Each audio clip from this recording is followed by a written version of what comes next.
My name is Gary the Numbers Guy. This is the 305 because, quite frankly, we're better than 304s. These are my tag team partners. Your boy Fresh. Dom LUCRE. And everyone knows who this man is. In the building, man. Oh, damn, I forgot something. My bad. Hold on. We need to fix the situation. That's not it. Hold on. I'm gonna put that right there for you guys because you guys call me the fucking Jew, right? So I'll be that fucking Jew. We all good. So hold on. We almost ready. I know you guys love to hate me. So we're gonna slip this on because this is a Rolex found in the snake year and we still do snake things. Which one should I go with? The Super Bowl ring? Oh shit, okay. Or the Super Bowl ring. You know, we can go with one of those. The NBA championship ring, Warriors. Shit. Or how about this one?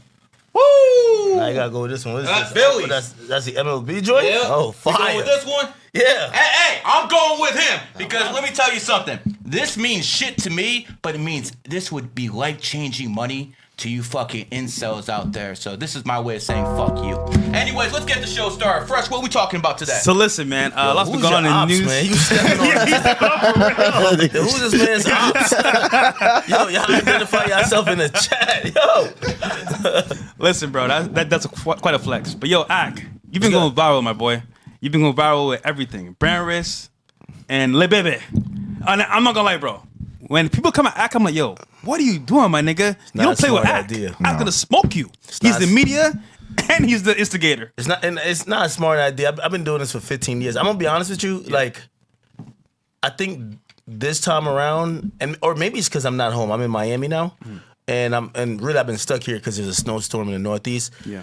Maybe I'm a little bit numb to it. Like, it's everyone telling me that I'm viral. I'm like, this feels like another day. And I'm not saying this on some egotistical stuff. That's how you know you're the man. Yeah. Like, quite frankly. So like, you know, like my friend over there, she's like, hey, you're all over my TikTok feed. And I'm like, why? I don't get it. Because the same amount of like attention in terms of comments or people, it's kind of the same. So I don't know, whatever that means. But, you know, I'm kind of built for it. You know, I take the good with the bad.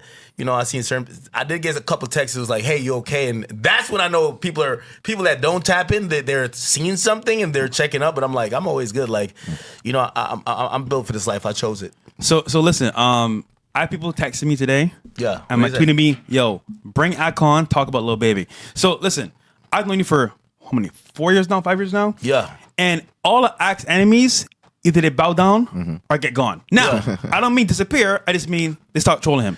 So Ak, real quick. You know, listen, I don't do nothing illegal. You know, I like to be free. I want to enjoy all these tens of millions I've earned. And, you know, I just think I got a good track record of, you know, I always tell people this. And I'm going to just say this like legitimately. I learned very early on.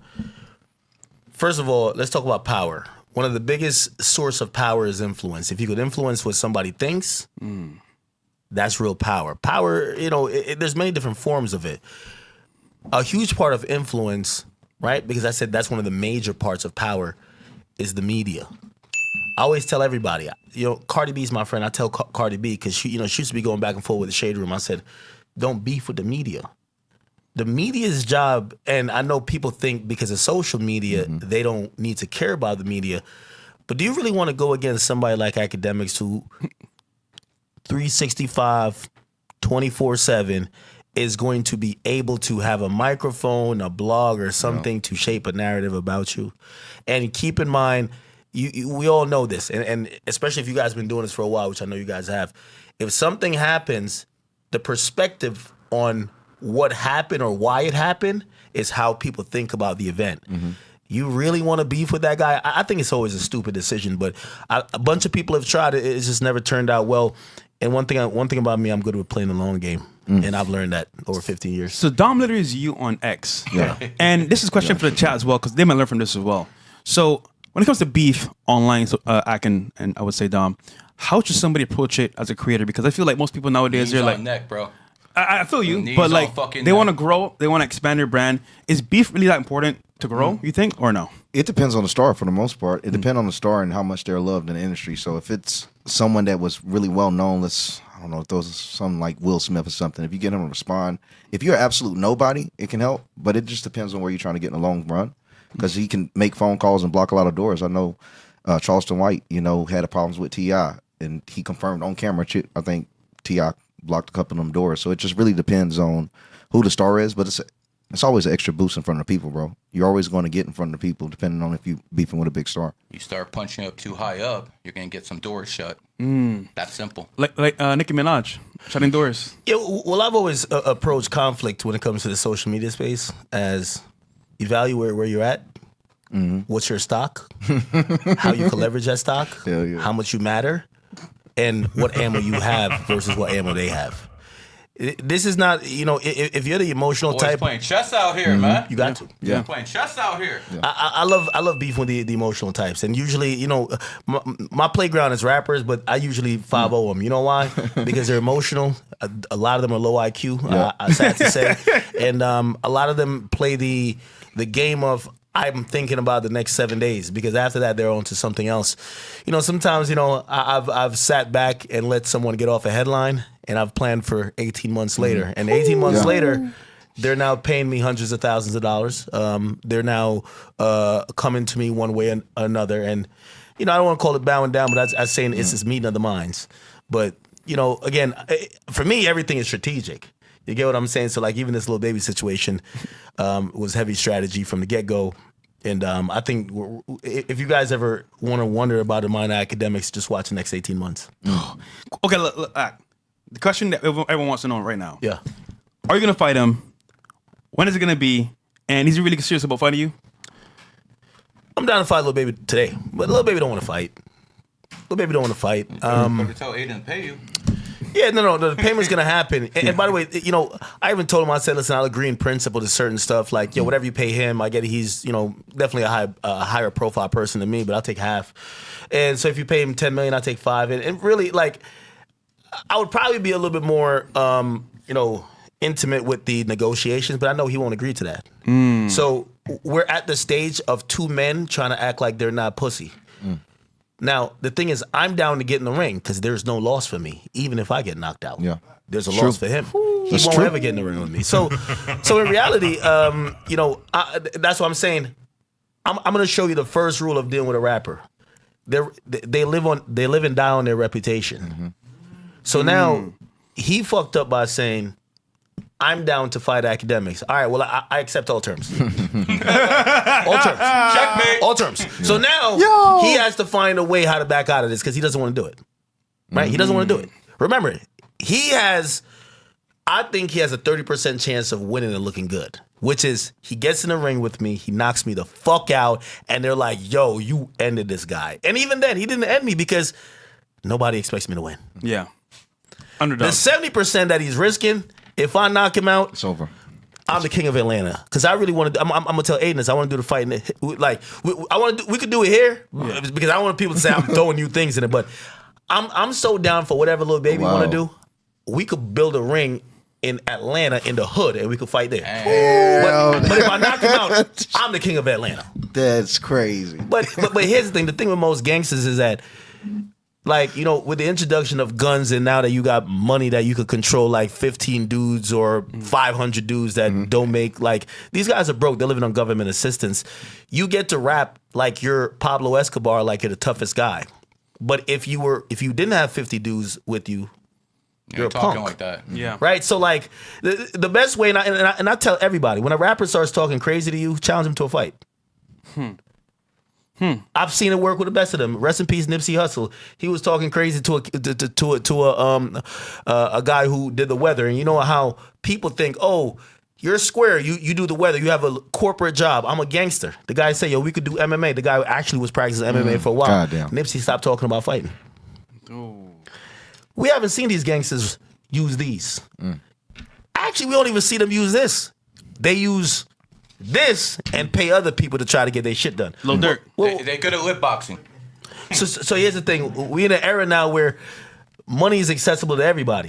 It's only who's dumb enough to actually go pay somebody to go commit crimes, right? That's it. So like, so when people are saying, "Oh, you're talking to Lil Baby," I'm like, if you really do a real poll in a physical combat, that a scrawny drug addict, right, who basically can't say his ABCs, he's dyslexic, you know what I mean? He's half schizophrenic, missing a couple chromosomes, he's definitely retarded, that he could get in a physical combat with me, and no matter what they think about me, I'm not saying I'm a professional boxer or nothing.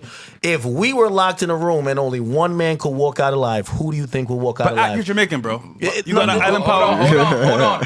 Those crackheads got squabbles. The crackheads got squabbles. I've seen that. All right, well, if we factor that, you're right. If we factor that in, maybe if you go in there off like 15 perk 50s and, you know, like now I'm choking him half to death and like, you know, his corner gets to put like, you know, a fucking perk on his lip and he's like, maybe. I don't know. But all I'm saying is that the kryptonite of these rappers, and somebody had said, you only talk tough to these rappers because nobody sees you. Nah, I'm out and about. You out. Here's the thing.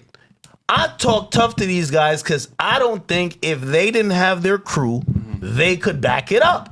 Right. And if Lil Baby shows me otherwise to say, this is why you nerd ass, in the house ass niggas shouldn't talk tough to the king of Atlanta who be stepping on shit, maybe I'll change my tune. But until then, I think Lil Baby is straight up pussy. You've been in the game for 10 years, right? Respected. Everyone knows you. You're still relevant today. 15K viewers on YouTube. You can see why. Yeah. This guy just brought it. Like, no other guest we ever had. Another 3K on Rumble. Monologue. Another what? 5K on Twitch. Yeah. We kind of average, like, so I multi-stream at this point, usually about like 16K cumulatively. Yeah. For someone watching right now that wants to be a creator, you think, is it too late now to get into the game? How could they start getting into like content, you think? Man, I feel like I'm a grandfather of a lot of the content stuff for like the newer people who want to get in the game. And Me and you both. I feel like I've been at an impasse. I feel like I'm at an impasse that you see, these days I was given some advice to a creator. And the creator was like, he ran up to me, he's like, yo, act how you could do it. And I usually have an answer. Yeah. But these days the game is so, It's rigged. for me to tell somebody how to get in the game, I gotta tell them, yo, you might have to bot your views. Yo. You might have to get some clippers. You gotta do some fake shit. Like it's not Good thing I'm fucking rich and I don't fucking have to do that like you fucking fake ass frauds. Neon. Oh, you beefing with Neon? Wait, you beefing with Neon? I'm just telling you, man. He pops. Wait, has Neon been on here? Been on here? No, not here. Oh shit, yeah. I mean, He bots. Everyone, listen, I'm not scared to say who bots because you know what? I don't bot. But you know what? I'll keep it real. Yeah. I get fucking at least 30 fucking million views on my IG.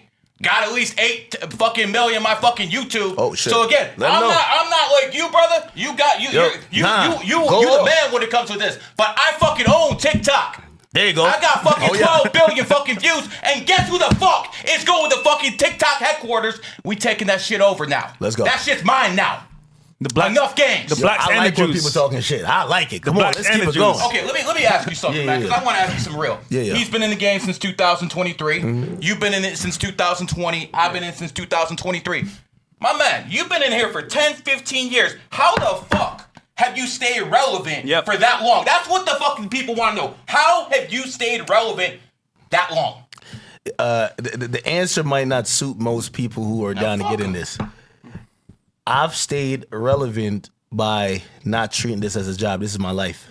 So when you see me move around, this is the reason why, whether I'm on your podcast, I'm on my stream, I'm somewhere else, I'm gonna give it up the same way.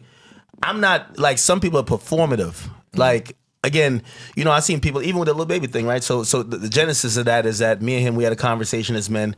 We had issues before. We thought we were cool with it. Then there's a dude who, like, the store runner gets his condoms and everything, sees me in the club. I didn't know who he was. The dude sees me, steps to me about an issue with Lil Baby. I said, nah, I talked to the guy already. Like, me and the guy is cool. I don't know who you are, but you must be out of the loop. Anyway, conversation becomes cyclical because we're after a club. We're at a club. And Fresh was there at a club with us earlier, too. My guy goes to pull off. He realized that we're not respecting this conversation. We say the same thing. He swings into the car. You know, I talked to the guy the next day. The guy says, yo, listen, that's not nothing that's because of me. Like, that dude just crashed out. He just probably didn't know that me and you are cool. We have a truce. Now, the thing is, and this is what I don't like about hip-hop, is that they pick and choose when they want to acknowledge man shit. So some people think I'm wrong, but these are the same people who hop online and say, well, you gossip, that's woman shit. You do this, that's police shit, blah, blah. But these guys, they're men because they handle shit in the streets, they stand on business. You know, in hip-hop, they consider when these street dudes, like, they're of some integrity and they stand on some type of, you know, morals. So let me ask you what man shit is, right? So if me and you have issue, right, Donald, if me and you have issues, right, and we get on the phone and you said, we're good, right? And then I come to this podcast and there's a guy who's a cameraman for you. Yeah. Your cameraman attacks me, right? I hit you up and I said, your cameraman attacked me about an issue with you. I thought we're cool. Yeah, for sure. Right? Or even if it was a failed attack, but you know, online they say I got hit, whatever. Cool. Yeah. You know, hold on. I don't even want to get into that because you know, I don't want to get into the nitty-gritty. Yeah, because they won't believe me anyway. Yeah. But it's about man shit. Nobody wants to talk about the real shit about this because the guy you like, either he's a fucking snake and a bitch ass nigga, or he's literally the definition of being untrustworthy, right? Yeah. Okay, so if me and you have that conversation, correct? Yeah. Me and you have that conversation. And after we have that conversation, your cameraman swings on me. I hit you up and I said, bro, did you do that? And you say, bro, that had nothing to do with me. Yeah. You know me and you. We had a conversation as men. We shook hands. We looked at each other in the eye. I'm a man. I would never do anything that's not like a man, right? Okay, cool. Yeah. I say, you know what? I'm going to believe that. I let everything go. Remember, a year later passes, and your camera guy gets online like, yeah, that's why when we seen Akademiks, we attacked this bitch ass. That's it. But Yeah. I never said nothing about it. How do you treat that situation? Do you treat that situation saying, nah, even though I had a conversation with Dom, like, you know, I'm just going to get mad at the camera? Or you're saying, either Dom is with this behavior or he never checked the behavior. Yeah. Either or, Yep. he's a bitch ass nigga. Yeah. That's simply it. I agree. Either he agrees with it or he didn't check it. And if you can't check your mans to say, hey, listen, yo, you know, me and him had to get to another understanding after you try to do something that I didn't sanction. He didn't try to do it because I'm in there with his girl.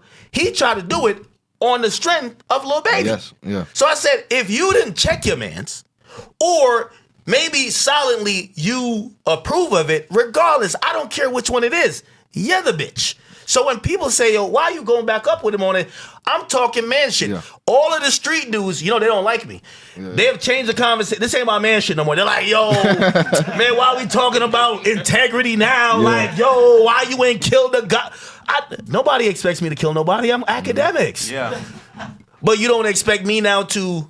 I'm telling you, his label paid me 30 bands to give him some grace and promo an album, and his CEO that sold his company for $300 million, who I'm friends with, P. Called me 2 months before me and him got on the phone and said, let me ask you a personal favor. Could you at least not say anything bad about the album since it hasn't come out yet? We want a clean runway. They wanted the first week numbers. Yeah. Back. I fell back. Yeah. But here's the thing. Nobody wants, again, you know, like they're trying to make a thing like, oh, did you get hit or did you? Nah, nigga, I'm Akademiks. Who cares if I got hit? Like, it's not like I said I'm untouchable or I'm the biggest gangster. The point what I'm trying to say is that Lil Baby's a flat out bitch. Right? And now I'm here on this podcast on the internet in the middle of the street calling them out. And then now that we figure out that since you keep ducking and dodging and hiding behind other men, he's not like he did nothing.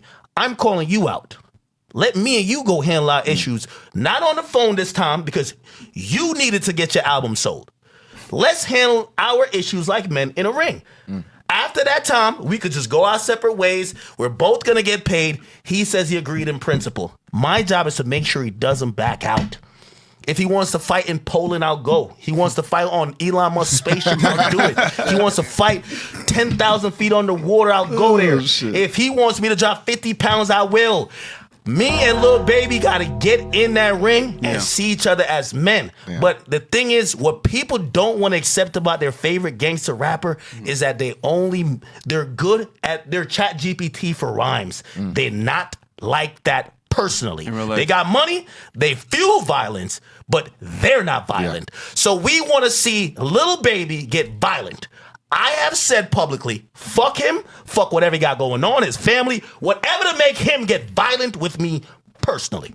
For Will we see it? For pussies. After all that fucking talk, I got 50 racks on you, bro. Shut the fuck out. Yo, baby, I got 50 racks right here, bro. Little 50 racks. Make it happen. All that shit he was talking, come on, get your money, bro. He ain't finna fight. And my thing is that he's doing the posturing now. I'm better at the posturing. You know why? Yeah. Every bluff you try to do, I'm gonna meet. You know what he's gonna say next? I could tell. He's gonna say, "Oh, Aiden couldn't come up with enough money. I'm gonna make it, nigga. I will pay the nigga to fight. He can't back out of this one. Or I want him to back out with the world watching, where he says, I just don't want to fight Akademiks. Okay. And if he says that, the world will know the rapper they are supporting is complete 100% USDA bitch. You know damn well he can't say that. He can't say he's not. He's so scared look, of you, bro. so look. He'll either duck you, but he's not gonna say he's scared of you. Anton Daniels, Corey Holcomb had an argument a couple days ago, right? Yeah. Anton's a nerd. Corey's the thug from LA, so to speak, comedian. In that debacle, you saw the actual end result. Yeah. Anton came out on top. He's a nerd. He didn't back down. Of course, he didn't say again, you're just sucking dick, but he said, listen, let's fight outside like fucking men. In that scenario, who do you think has leverage? Because I think at that point, the nerd won because just by default, he didn't back down. But what do you think? I mean, I agree, but this is why the dudes that street dudes got to start. They need a better plan for the internet. The thing is about being tough is that at some point someone will call your bluff, or the people who you're trying to portray to as being tough online want to see it. Yeah. No one expect. Listen, put me in any fight. The reason why I tell people I'll only fight a rapper, y'all got no expectations. I fight a rapper before I fight Neon. You know why? Not that I think Neon could beat me. Man, it don't matter the outcome of the rapper. I already won once I got in the ring. As soon as I step in the ring, the W is already secure. He's mastered perception. He's mastered perception. It's better to be the underdog. But these guys act like they don't. The reality of why they won't get into it is that, if you lose, you're fucked up. And I think this is what Corey Holcomb is dealing with. But Corey Holcomb is dealing with it less than what a rapper would deal with it. Corey Holcomb, he's a funny guy. He's just a tough, funny guy. Yeah. But that wasn't a positive look for him. Wasn't a positive look. And Anton Daniels knew that walking in that building. Anton Daniels was smart. He came with his security. He know ain't nothing gonna go too crazy. And that dude tried to intimidate him because that's the only. The thing is, ever since the internet got created, street niggas never evolved. The sidewalk niggas, the nerd niggas, people like me, we have 50. Like I got 50 different skills and 50 different things to deal with if we get to certain places. Right. With them, it's only intimidate and emotions. And they're supposed to, at some point, you know what the nerds realize? You could force the hand that they got to prove it. And once they got to prove it, you get to realize they never thought that step. No. And also, you can shape the narrative from outside to inside. So it's powerful. If Corey Holcomb beat him up, okay, all right, you're supposed to do that. He slapped the fuck or even beat up Corey Holcomb. It's over. Yeah. How important is PR for a creator? Dom, you do PR all the time. Yeah, for sure. You help companies grow.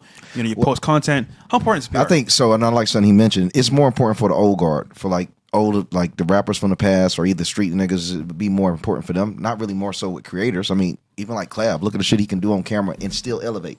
No cancellations, but constantly elevate. We're in a new era. The people of the old system, their perception is that they have to be perfect or mysterious. They have to be the toughest person in the room. You ain't got to be tough to be a streamer. You just got to be entertaining. You had to be more than be a rapper. To be a rapper, you had to be more than just a rapper. You had to have the illusion that you were what you rap. A streamer can be anything for a day. They even, create fake skits of them getting cheated on, embarrassing, and just to get in views. It doesn't destroy their career because the kids now accept that they're just trying to get seen. The whole perception has changed. But when they see people like go in front of Neon, and I think 6ix9ine set it off. It really started 6ix9ine. He was ahead of his time. Because a lot of kids you see are now imitating that. They have no respect for the streets. No respect for anything that was traditional, bro. So I would say for Hollywood celebrities, PR still is important.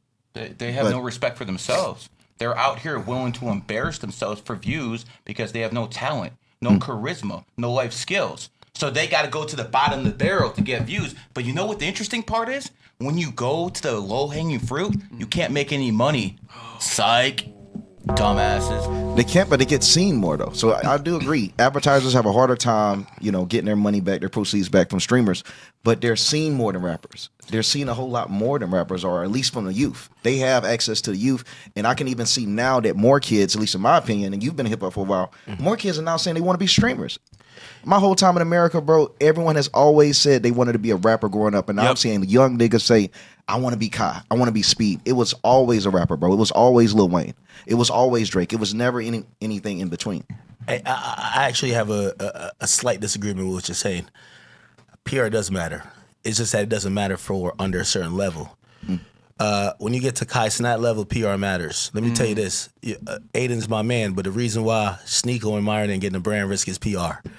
Kai Cenat is in Paris, like doing whatever. Yeah. They're controlling that PR, right? PR matters when you're aligning with those brands. The thing is that you could be a creator and be making millions of dollars without getting to that level. If you want to get to the level of Kai Cenat, you want to be at the level of these guys that someone could possibly think, man, should I put him in a Super Bowl ad? Yeah. PR does matter. The thing is, there's so many more levels. Like there's a clipper I know right now making $1 million a year. No one knows how he looks. He got a Lambo. Yeah. He's just posting other people's stuff.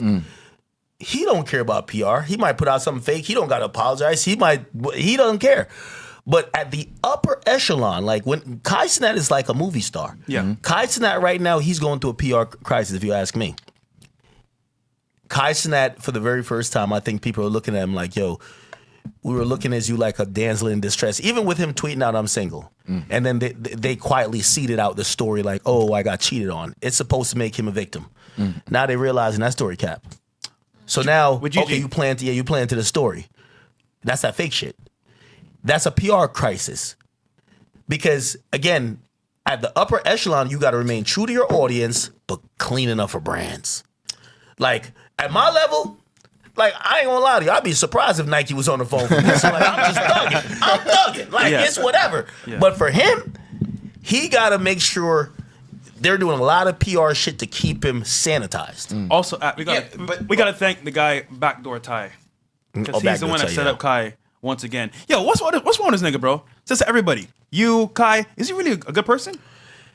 Yeah, unfortunately, when you have success, it breeds a lot of leeches and it breeds a lot of bad personalities. Yeah. Unfortunately, I think Kai Cenat has a very pure heart, but then you get people around him, and these people, they're incentivized by money.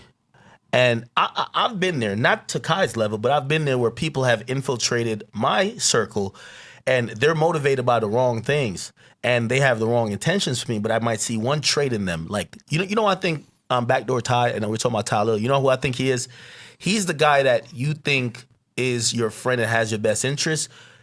Because if you go somewhere and someone potentially disrespects you, he's the first to jump to action. He's confrontational. He'll be loud. He'll be going crazy. So you think this guy is great for you? Yeah. Until you realize that some of his actions doesn't help you. And I think Ty's been learning about that. Ty called me after the whole debacle, and I'm not putting words in his mouth, but I noticed his demeanor. His demeanor was like, this is not the first time he did it. And I don't know if you've ever had to make repeated calls for maybe somebody who might be a friend or an associate, and like those calls, you're like, yeah, I know he did that, but there's a little bit of tiredness in that voice, and that's what I heard, like, because he was trying to like, nah. I talked to him. He said he didn't do it, and I'm like, I said, come on, Kai, look at the facts, and I presented it one by one. He's like, oh man, that's tough, man. Like, and I knew right then. I'm like, we don't. Again, that's your problem. That's not mine. Right. You see, we all get to a point in our life where there's somebody that everybody keeps telling us about. Yo, this person's this person's this, but they haven't done it to you yet. So you're there. You're like, yo, nah, that's my guy. What are you talking about? But you've heard it enough. Yeah. It's up to you when you want to cut that person off. I've been the person where I allow that person to linger so long, they start fucking shit up for me. Damn, man. I was just talking about it before the show, how I cut someone off. Yeah. Yeah. You know, because listen, sometimes people get comfortable and they think your success is their success too. You're the one who pulled this off, and they're telling your coattails, and then they get big egos. You know, it is what it is, and sometimes these people need to be fucking cut off. And that's exactly what the fuck I've done, you've done, he's done, and he's done. And let me tell you this: I've been in the position though, and I've always told people, you know, I feel like I'm very like clairvoyant in the sense of even acknowledging some of my ongoing faults. I've been the person, historically, if you ask me about any past saga, I've been too forgiving. I've been the person that says, yo, you still had this motherfucker around you? And I'll be like, yeah, I did. I got some names, but I don't want to drop them. Yeah, well, you see, like, I've been the person that'd be like, yo, I know you cut that person off after that shit. And I'm like, nah, I didn't. Damn. Yeah. It is what it is. You know, like, sometimes. But you're very loyal. Yeah. Super loyal. Yeah, loyalty is such a admirable attribute, but it becomes, it hurts you after a while. Yeah, I can. It does. Yeah. Well said. That was deep. Give us a situation where someone tested your loyalty. Someone Someone who was leeching off you, but they've been loyal to you. But you know they're leeching and they're fucking hurting you. Yeah, I mean, that kind of comes with like everybody who I started with. So when I started with friends. Oh. And like, you know, my name is DJ Akademiks, but like back in college, I had this thing called Team Akademiks. It was everybody that was supposed to be a part of it. Not everybody was down to put in the work. Not everybody was down to, you know, care about the brand. There was a time when there's people who like, I know I had to put in work, but they already, they were so cool with where we were at. They're like, yo, it's time to go get girls. It's time to turn up. So I made the sacrifice. And the more I went on, I realized these people aren't aligned with my vision. You know what I mean? But also I kept bringing them up. I couldn't let them go because I said they started with me. The hardest thing, at least for a loyal nigga, is like, we started this. For me to, I didn't want to be the person that says, oh, yo, he left me behind. But if you're not aligned mentally, you realize people are down to risk what you're building, and you're putting 10 times the amount of effort in. This is your passion. That's not. They're enjoying the benefits of it, but that's not their passion. At some point, you're gonna get slapped in the face enough. And what I mean by that is like you're gonna get enough like, oh, this isn't done right, or look at how you are disappointed here, that you're gonna eventually realize you're gonna allow this ship to burn or crash and burn, or you're gonna have to start firing people or getting away from people. It was hard for me because I wanted everybody who I started with, I finished with. And you have survivor's remorse. I just talked to A$AP Rocky, and I asked him about A$AP Relly, and Relly is the guy who snitched on him, who said, yo, Rocky shot me. And I said, how did that relationship get there? He said, I had survivor's guilt. I made it, but I wasn't the lead. I was never supposed to be the lead guy for A$AP. And the other guys, I felt I had to bring them up, but they were always like unhappy about certain stuff. And I allowed them to be so close to at a certain point, it gets me in a situation where I was facing 24 years. What? He tried to his friend told him, if you don't pay me $80,000, I'm gonna have the police charge you with you quote unquote shooting me. And he got shot, and he got charged, went to a whole trial. He did beat it because they had a recorded video of his own friend saying, if he don't give me this money, his ass is going to prison. And he realized in that moment he should have cut that guy off a long time ago. That guy gave him 55 signs that he was no good, and he never cut him off. Wow. So at that point, the guy got to take some accountability himself. Yes, all the he signs did. were there. Yes, he did. But some people they're loyal. You wait till it's too late. So okay, question for you, Ak. How could one of those people that you cut off change the perspective, you think? Or they can't? It's too far gone. I don't know. Let me tell you this. I'm one of those people who I think is too loyal. I'm still learning about this myself. Yeah. Like it really hurts my heart to cut off somebody. Like I want if I meet you day one, I want to grow with you. And I know you're gonna make mistakes, but I make mistakes too. But I do have a mission, and I'm not one of them people who are interchangeable. Like you'll never see me with like, oh, every time I see Ak, you just see new people now. Let's build together, but we all gotta be building. Yo, bro, these are the only two motherfuckers I hang out with in this goddamn city. Yeah, Nothing but a bunch of fucking scammers, a bunch of fucking clout chasers. They have the loyalty of a back alley whore. Yeah. How's the loyalty in Miami? Bro. Dude. This You keep your and cool, this. man. Dude. And Myron. That's This- it. Yo, no one else. This ruins By the people's way, that's lives, the only bro. black man I trust with my money, man. Give me that shit back, though. Yo, that ruins people's lives. Hey, So- yo, play this. Dude, this If ruins lives, Backdoor bro. Ty was in here, I'll be gone. I got something else for that. But I got something else in here for that. But Miami is the most beautiful, fun, exciting city in America. But with that comes a price. And if you notice, if you've been here for 10 years, 12 years plus, you see a trend. People come and go in Miami. They're hot 1 minute, then they're not. Crypto's up, it's down. Who's popping? They get all the love. But it always fades away. But the ones that have been here for so long, that have been a staple in Miami, Dave Goodman, for example. He's been here for years. Runs Miami, king of Miami. People like that, bro, King of Vegas, too. you cannot question King of Hospitality. why they're still here. People that fade away, why they fade away? Most of them are fake. Is We the are act? taking shots at, man. Let's no. hear him out. No. man. No, I'll drop names. Don't worry about word? that. Okay, bro. I'll okay. drop Keep up, names, bro. All right, who's the most disloyal nigga y'all know, man? They call Like me- disloyal, like when you see him, like Yeah. it's like backdoor tie. You're like, Yeah, this yeah, guy, yeah. man. You know what? Okay, yeah. As soon as you see with a friend, I got Hold on, one wait, for I got you. Bills, let's go to 305 Podcast. We're going to cut Fresh and Fit. So, Fresh and Fit, we're going to cut you guys off, man. We're going to some detail here about some people. Let's go to 305 Podcast on Rumble. It's there. Link should be in the chat as well. So we'll cut off Rumble now on Fresh and Fit and go to... and by the way, shout out to y'all guys who gave you that $100. BBW for life. Yeah, and we'll get to the super chats in a minute. We got quite a few to go. Yeah, we got a lot. okay, good. We got a few to go. AK, I don't listen to rap, but your coverage on Ebro, Hot 97, Firing, was a life and business lesson. I've listened to a 1 hour cut at least 4 times, and it's a reminder to never take anything for granted. Yeah, that's a good point. Yo, you don't want to be taught, bro.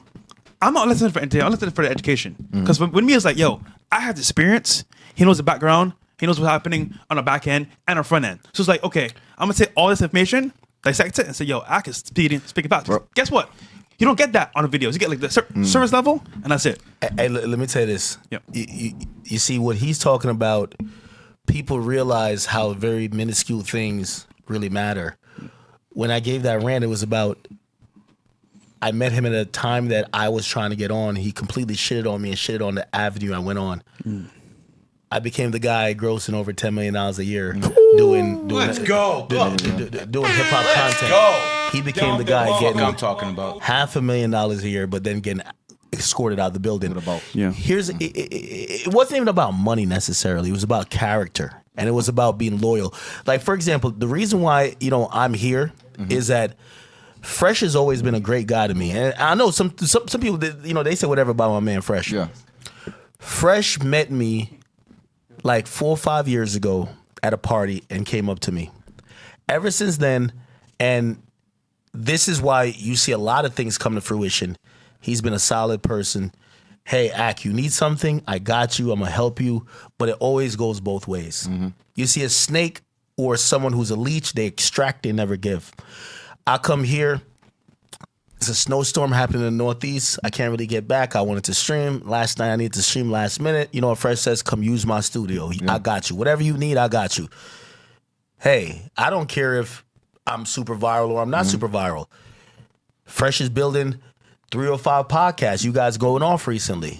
Ak, you want to come on? I'm gonna come on for you, my brother. I'm gonna show up. He showed up for me. I'm gonna show up for him. It's just all about dealing with people like you respect them. Yeah. Right? If I sat here and extracted everything like, yo, Fresh, I need this, and he asked me for one favor, I'm like, man, fuck Fresh, man. That's not real. That's no integrity. And if you operate with integrity, that rant that guy mentions was about it always pays off. And I think it did. Talking about Yeah, for loyalty, sure. you know what? And something I noticed, you're not from here. You're not from here. I'm not from here. He's not from here. Motherfuckers in Miami just ain't loyal. 100%, bro. It is That's what facts. it is. It's a Miami. Every If you're born single here- person here is from somewhere else. If you're born here, bro, I question your loyalty for everything. you Girl talk- and guy, it doesn't matter. When you Gender talk- doesn't matter. Oh, if you're a girl here, I consider you a whore until Oh, proven bro, facts. otherwise. Wait, Miami's the most unloyal place for Bro. natives? What the fuck? Bro. Bro, where you from? Detroit. Oh, he from See? Detroit. We See? can't find no money. See? We need somebody from Opalaka here. Man. I mean, listen, bro. It's just a matter of like, okay, the experience here in Miami is different, bro. And look at LA. Done. Like they were so fake over there, bro. The economy's down. Everything done in LA. And you might get robbed over there. Too many homosexuals there. I'm cool. So for me, it's like, at least being here, my friend circle is good. Gary's amazing. People might hate him online, but I know he's a really good dude. Dom is one of the best in the game at they hate Twitter you too? and X. They hate me too. They hate me, bro. So Why? well, Because I'm the only guy who made it in my field, and you know, they like just like you. Yeah. There's people who watch you and say, "I don't like this motherfucker because he doesn't deserve it, and I yeah, fucking yeah. do." Oh, okay, okay, Even I though get you put in the work, Yeah, you yeah. fucking hustled, Yeah, and yeah. they didn't do shit, but they subconsciously say, "I deserve this," and he don't. They're like beta male bitches, like all those guys who were doing it to me. Tate's the perfect example. Yeah. People were idolizing Tate in 2022, idolizing him. Yeah. Not me, but a lot of people were idolizing his ass. What happened? Some of those guys who were idolizing him, they began to feel, oh, he's not giving me enough attention. And then, I'm sure you've seen this, all of a sudden those guys were like, oh, he's not giving me enough attention. And they find a reason to start hating on you. That's fucked That up. happens all the time. We've seen it with Tate. Yeah. We've seen it with me. I'm sure we've seen it with him, you guys, because people feel entitled. And another reason is there's no fathers in the home. So these motherfuckers grow up to be beta-ass bitches. They get all fucking emotional. This needs to be fucking fixed. And the way you fucking fix this shit is you make sure these single mothers who have kids, those kids go to military school on the weekends. They need to have men around them teaching them what real fucking values are. You know what I fucking talk to my kids about? How to make fucking bread. yeah. That's what the fuck I talk to them about. I talk about how I was fucking broke because my daddy was a goddamn immigrant who fucking took a bike in the snow to work 3 fucking jobs to give me the opportunity to be an American. And I'm a fucking multi-millionaire now. You know what? He did the hard part. He put in the hard work to give me the opportunity. And now it's my job to do the same thing for my fucking sons. But see, you motherfuckers don't think like that. And that's the fucking problem. And that's why the nuclear family has been fucking busted up. That's a good point. All right, we'll do some chats real quick. Hey, if you guys want to chat, 98 or above. If you want a reading on Rumble, we like Chris. We'll do it for 80. There you go. We got Oh, y'all got the ballers over here. big ballers. Shout out to Gary. Okay, That's your audience right there? They be spending that bread? Yeah. Oh, shit. Spend a ton. All right, let's get the readings in again. If you want a reading, it's 90 or above. No, see, I'm doing you guys a favor. I don't need this shit, man. I'm already fucking Zcash set me for life. Let's hear it, guys. we got Juan Vasquez. Thanks for all the knowledge. My birthday is March 8th, 1988. A second here. I want to know what I can do to finish my PY11. Strong, I want to do my PY3 to make the most money possible. Okay, I get it. So he's talking about PY, that's a personal year cycle. So my man over here is a 1 life path. And people who are 1s are the leaders. Alpha starts with A is the first letter. So when it comes down to it, you have to be forceful in life. You can't be one of those guys who just sits back and expects shit to go to him. You gotta fucking make it happen. You gotta be aggressive in life. You're born on the 8th. You know what that fucking means? Either you have it or you don't. A lot of people in this world who fucking made it and then lost it, made it and lost it, have that number 8. Vitaly, born on the 8th. Yeah. Sneako, born on the 8th. Jack Doherty has that 8 energy. They up and down, up and down. You know why? Because what goes around comes around. Karma. And that is karma right there. Yeah. So karma dictates your fucking bag. As a 8, listen, he can do something bad as a 4 life path. Won't come back to him maybe for 5 years. I could do something bad as a 33 over here. Maybe it won't come back to him until next lifetime. You motherfucker, like a fucking boomerang. So it is what it is.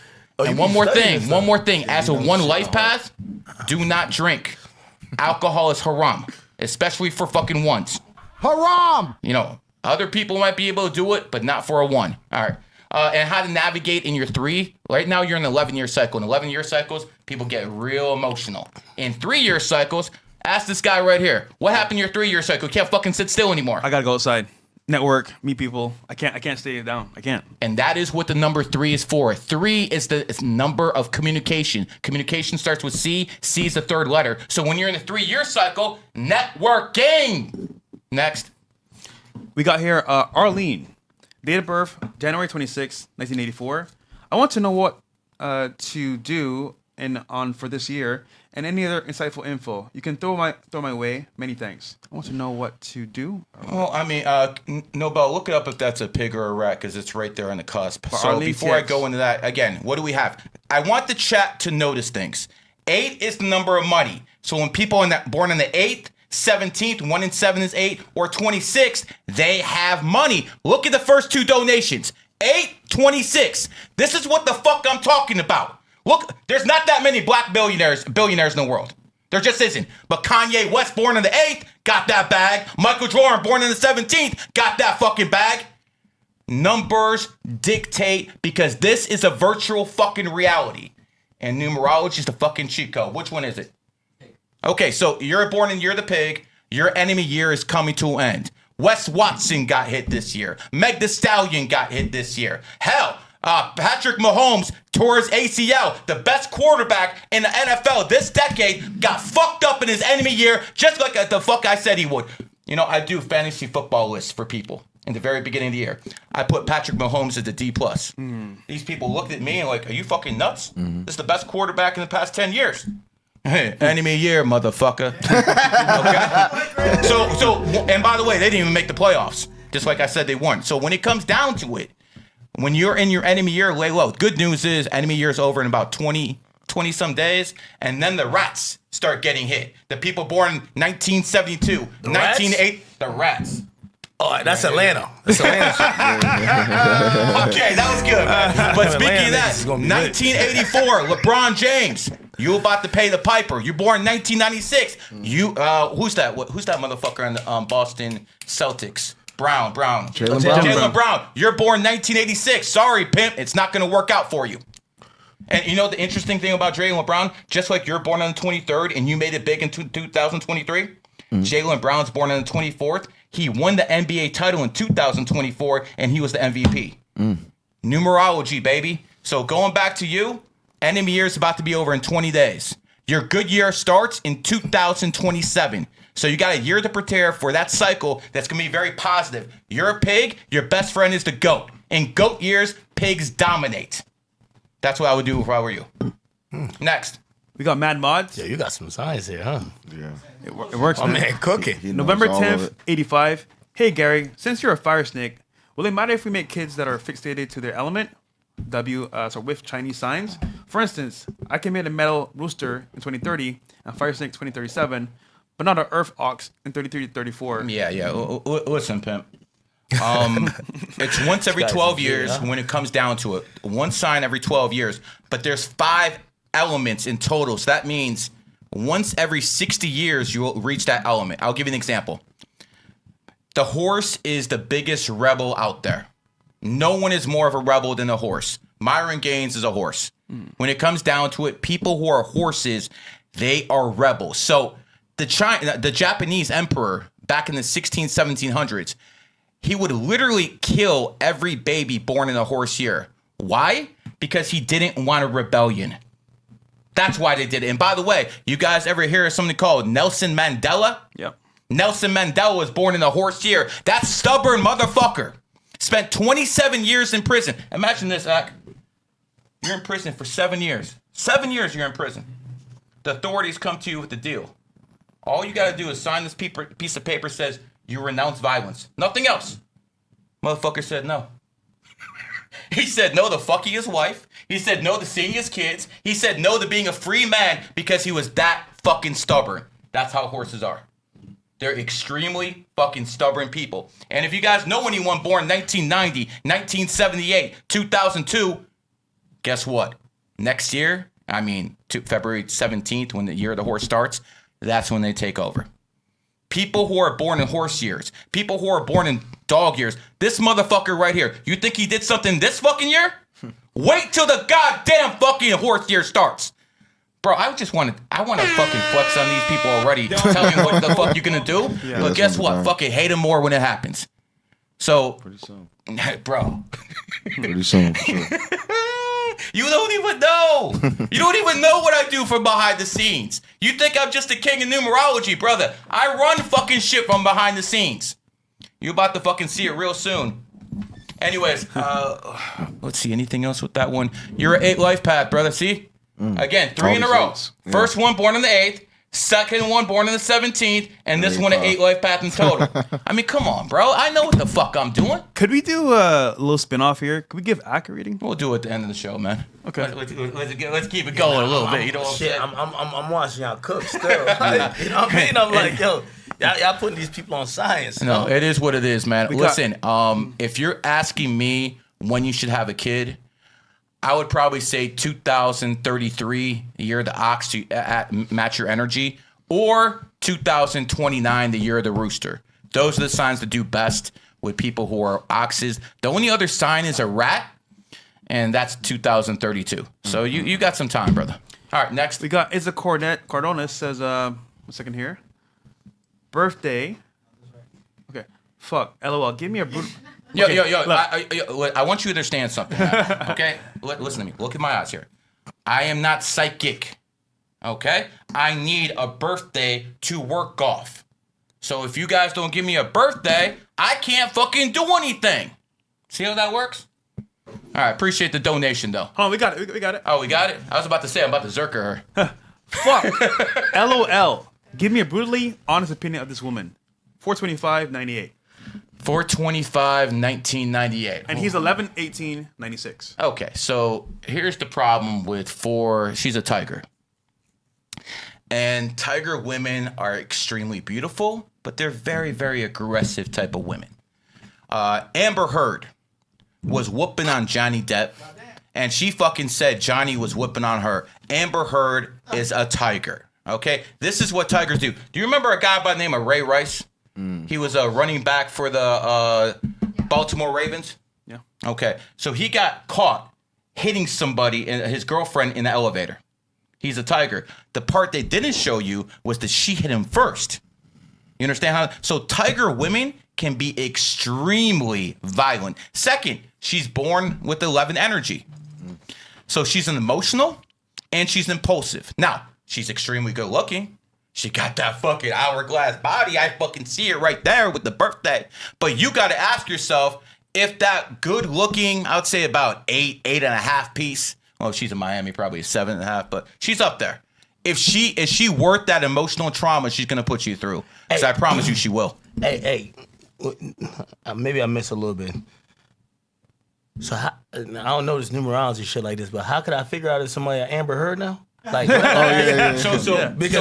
listen, when you seen that, and I've been through some shit too, you're like, yo, how could I just off the rip first date? What's up? Let me just ask you a couple questions. If I knew this shit before, Words. no Chinatown, Oh, for real. no Miranda, none of that. I would have been chilling. Yeah. Nigga, What questions? I'll give you an example, okay? America was founded 1776, the year of the monkey. That's America's energy. Okay. The enemy of the monkey is the tiger. Okay. Last week, Nick Fuentes was here, 1998 tiger. Sneako, 1998 tiger. And Andrew Tate, 1986 tiger. They all came to their enemy city, and boom! Yes. All of a sudden, we have international news because people who are born with certain energy shouldn't be here, pimp. And those were the 3 main names in the headlines, regardless who was with them. They focus on those 2. Ak, what year are you born in? 91. Okay, 91 is the year of the goat. What state do you live in, Ak? Jersey. Jersey was founded in the goat year. You see how that works? Matches his energy Yeah. matches New Jersey. That would explain Why he went why a Jersey. guy at his level isn't down here. Because he actually likes it down there. And let me tell you something, Pimp. If I was giving you a numerology reading, I'd tell you to live there. True. damn. Flat the fuck out. Because people do best around their own energy. No one knew who the fuck I was in 2022. But see, Miami was founded I'm sorry, Florida was founded 1845, the year of the snake. I'm born in the snake year. I came down here and blew the fuck up.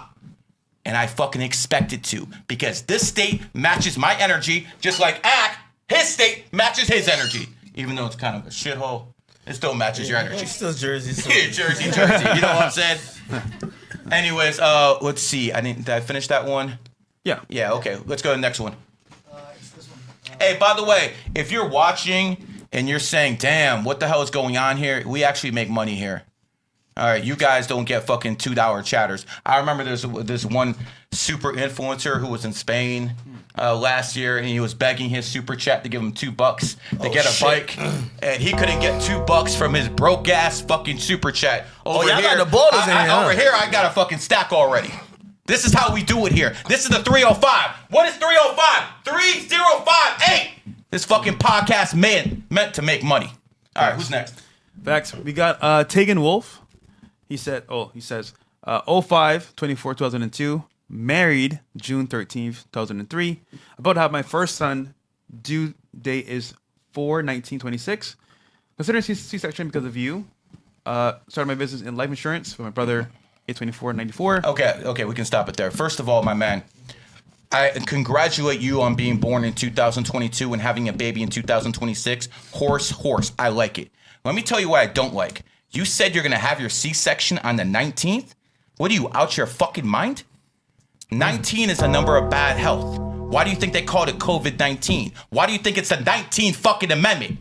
Because those are fucking cancers. So when you have that 19 energy, and listen, my chat will fucking validate this. Bad health comes with it.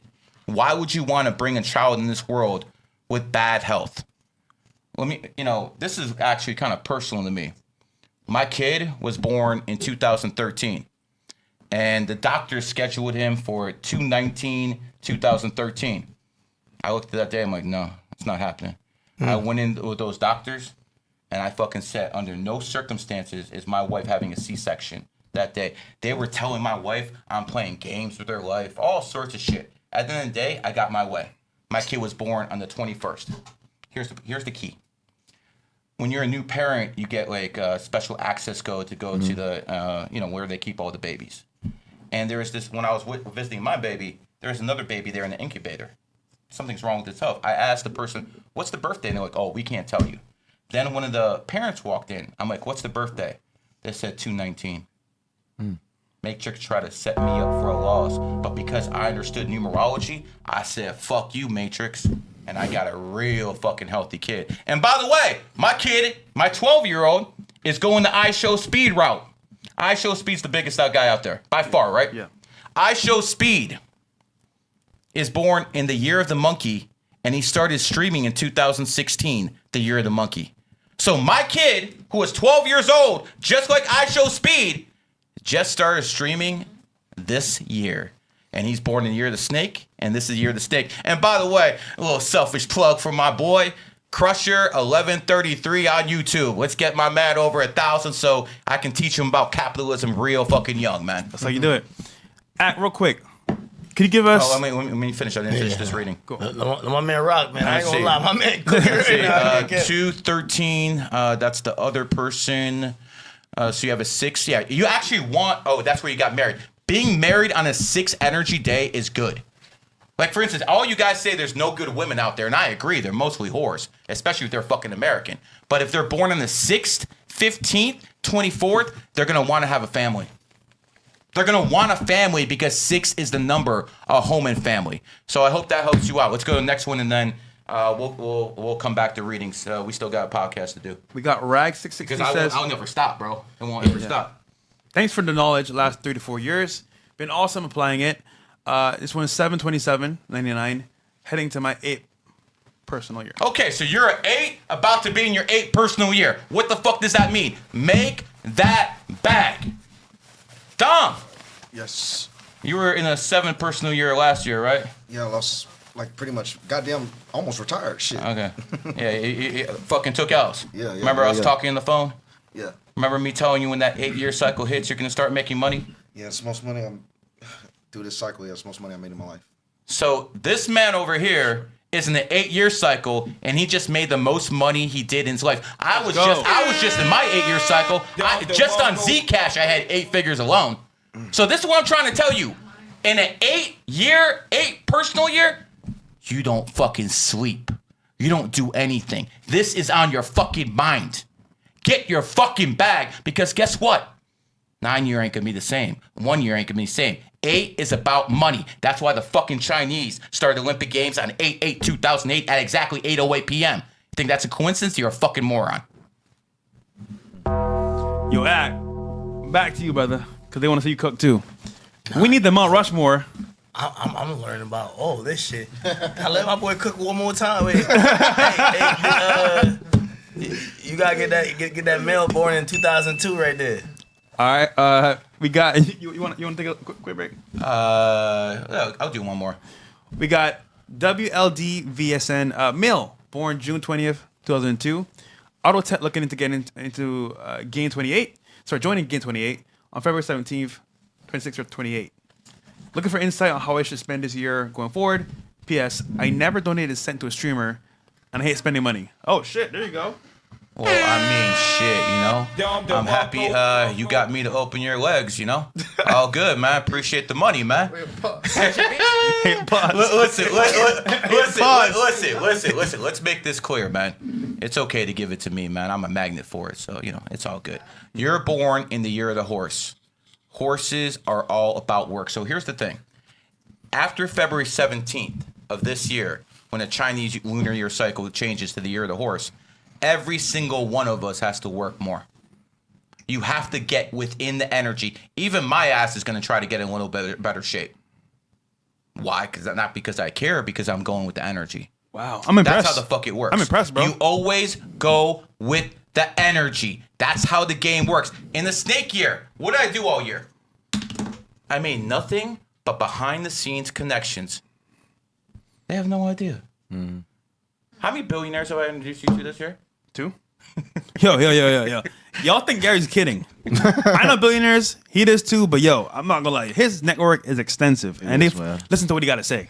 That's huge. Actually, no, we were on the phone with a billionaire just now. Yeah. Well, that was yours. Oh, that was yours. He knows them too.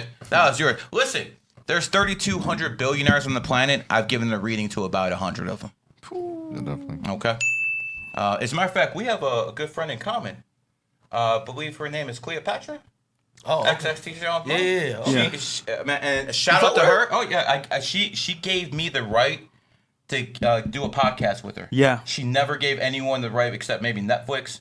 She let me do a podcast with her. So only one. Shout out to Cleopatra. Shout out to her. And the thing, by the way, Cleopatra is one of the best looking 40-year-old women I've ever seen in my life. And why? I told her this to her face. I'm not saying you anything behind the scenes I won't say to her. She's born in the year of the goat. And how many times have I told you, goat women are the best looking. Doesn't matter what the age is. Yeah. It is what it is. Going back to you, brother. You're a 3 life path. 3's got to network. Some people got to hustle. Some people got to fucking put in mad work. Dom over here is a 4. He's working nonstop. Nonstop, yeah. I haven't seen this motherfucker sleep. All he does is fucking work. I call him at 4 in the morning. He's up. Yeah, he's up. Nigga, what the fuck? Go to sleep, nigga. Go to sleep, nigga. Goddamn. And we know what you're doing at 4 o'clock in the morning. Hey, bro, it ain't work. It ain't work. It ain't work. Well, maybe it is for you. You know what I'm saying? Look, fresh be working out, so. Yeah, I'm in the gym, man. Yeah, man, of course. Come on, man. Of course, to work you out of that bedroom. My boy Fresh, man. I know.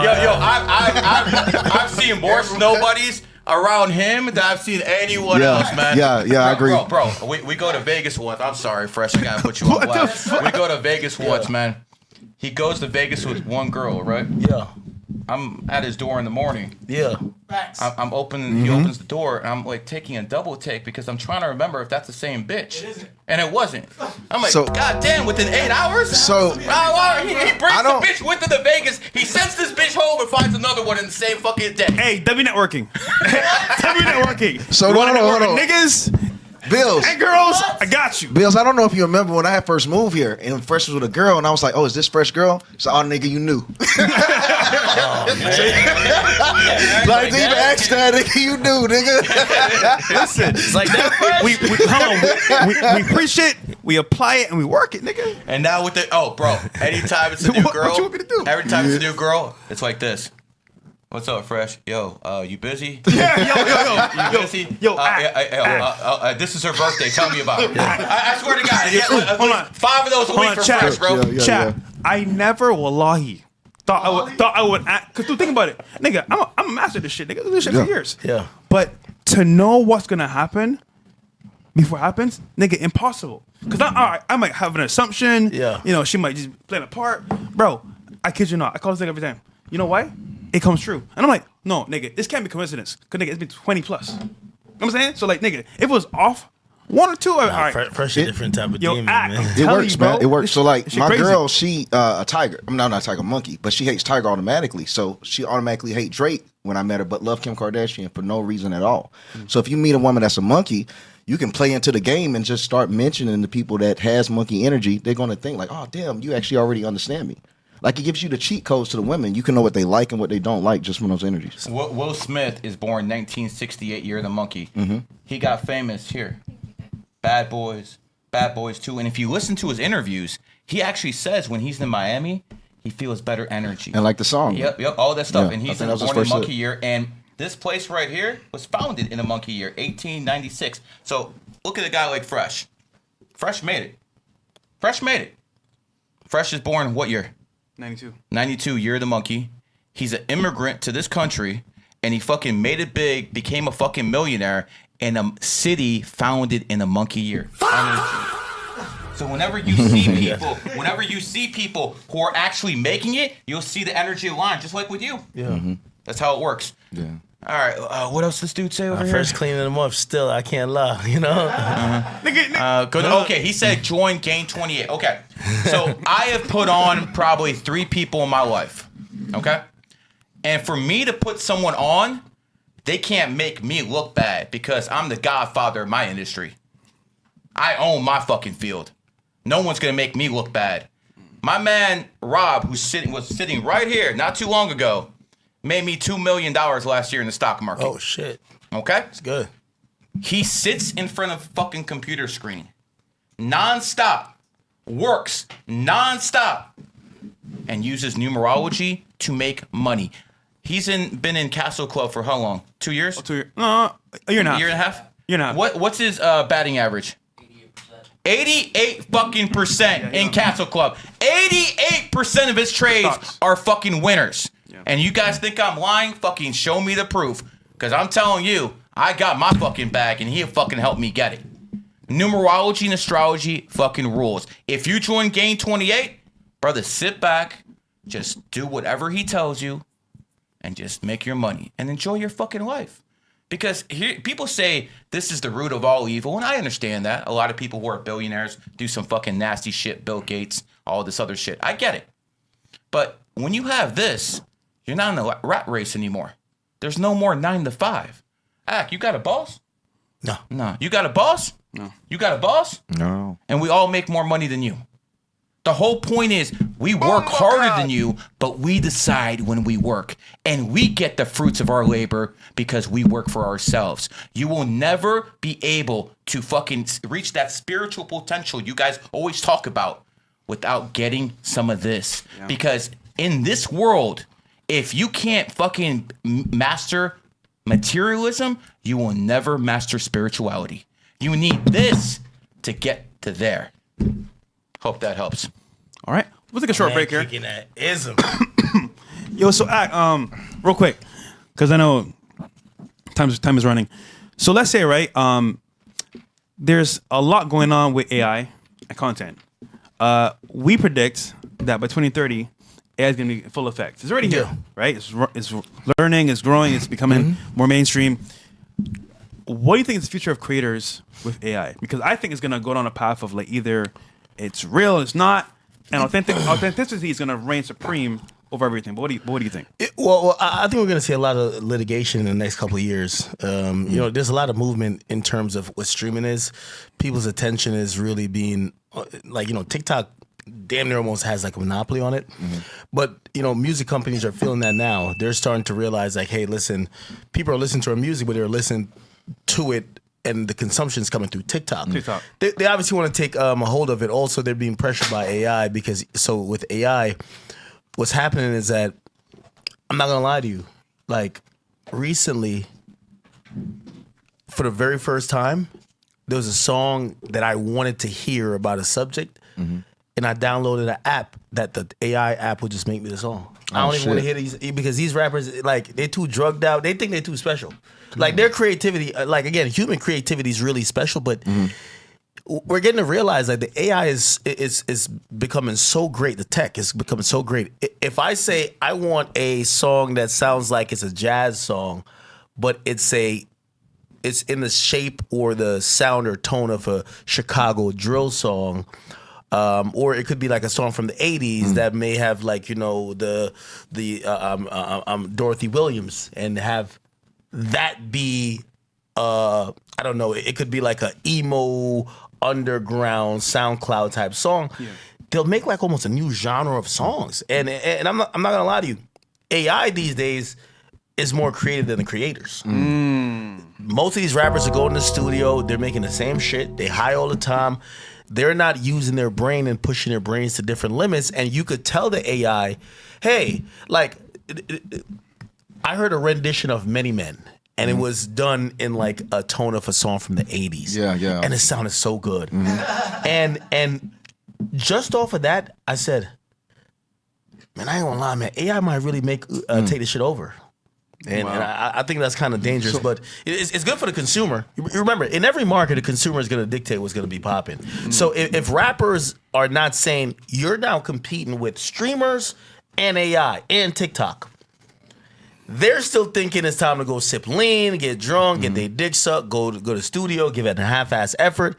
Somebody is going to fuck it up. And right now, AI it's really. So how long do you think just hip hop as a whole has until the record labels, even the streaming companies, or even the PR agencies start doubling down on AI and, you know, start to like lessen their focus on signing artists and just start creating their own? So right now it's not an artist thing because artists think about their next appearance and the next bitch they're about to fuck. They're not there. Who's there is the record labels.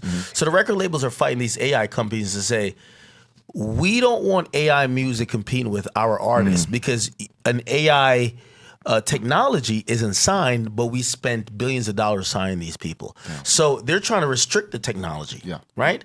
And currently they're looking at Spotify to say, if you start putting up AI songs, we're gonna have a problem with you. Because remember, what the music companies did early on, in terms of licensing, they charge a little bit less for licensing, but they own a percentage of Spotify, and they have heavy leverage against all the DSPs. They don't want to be competing with AI, right?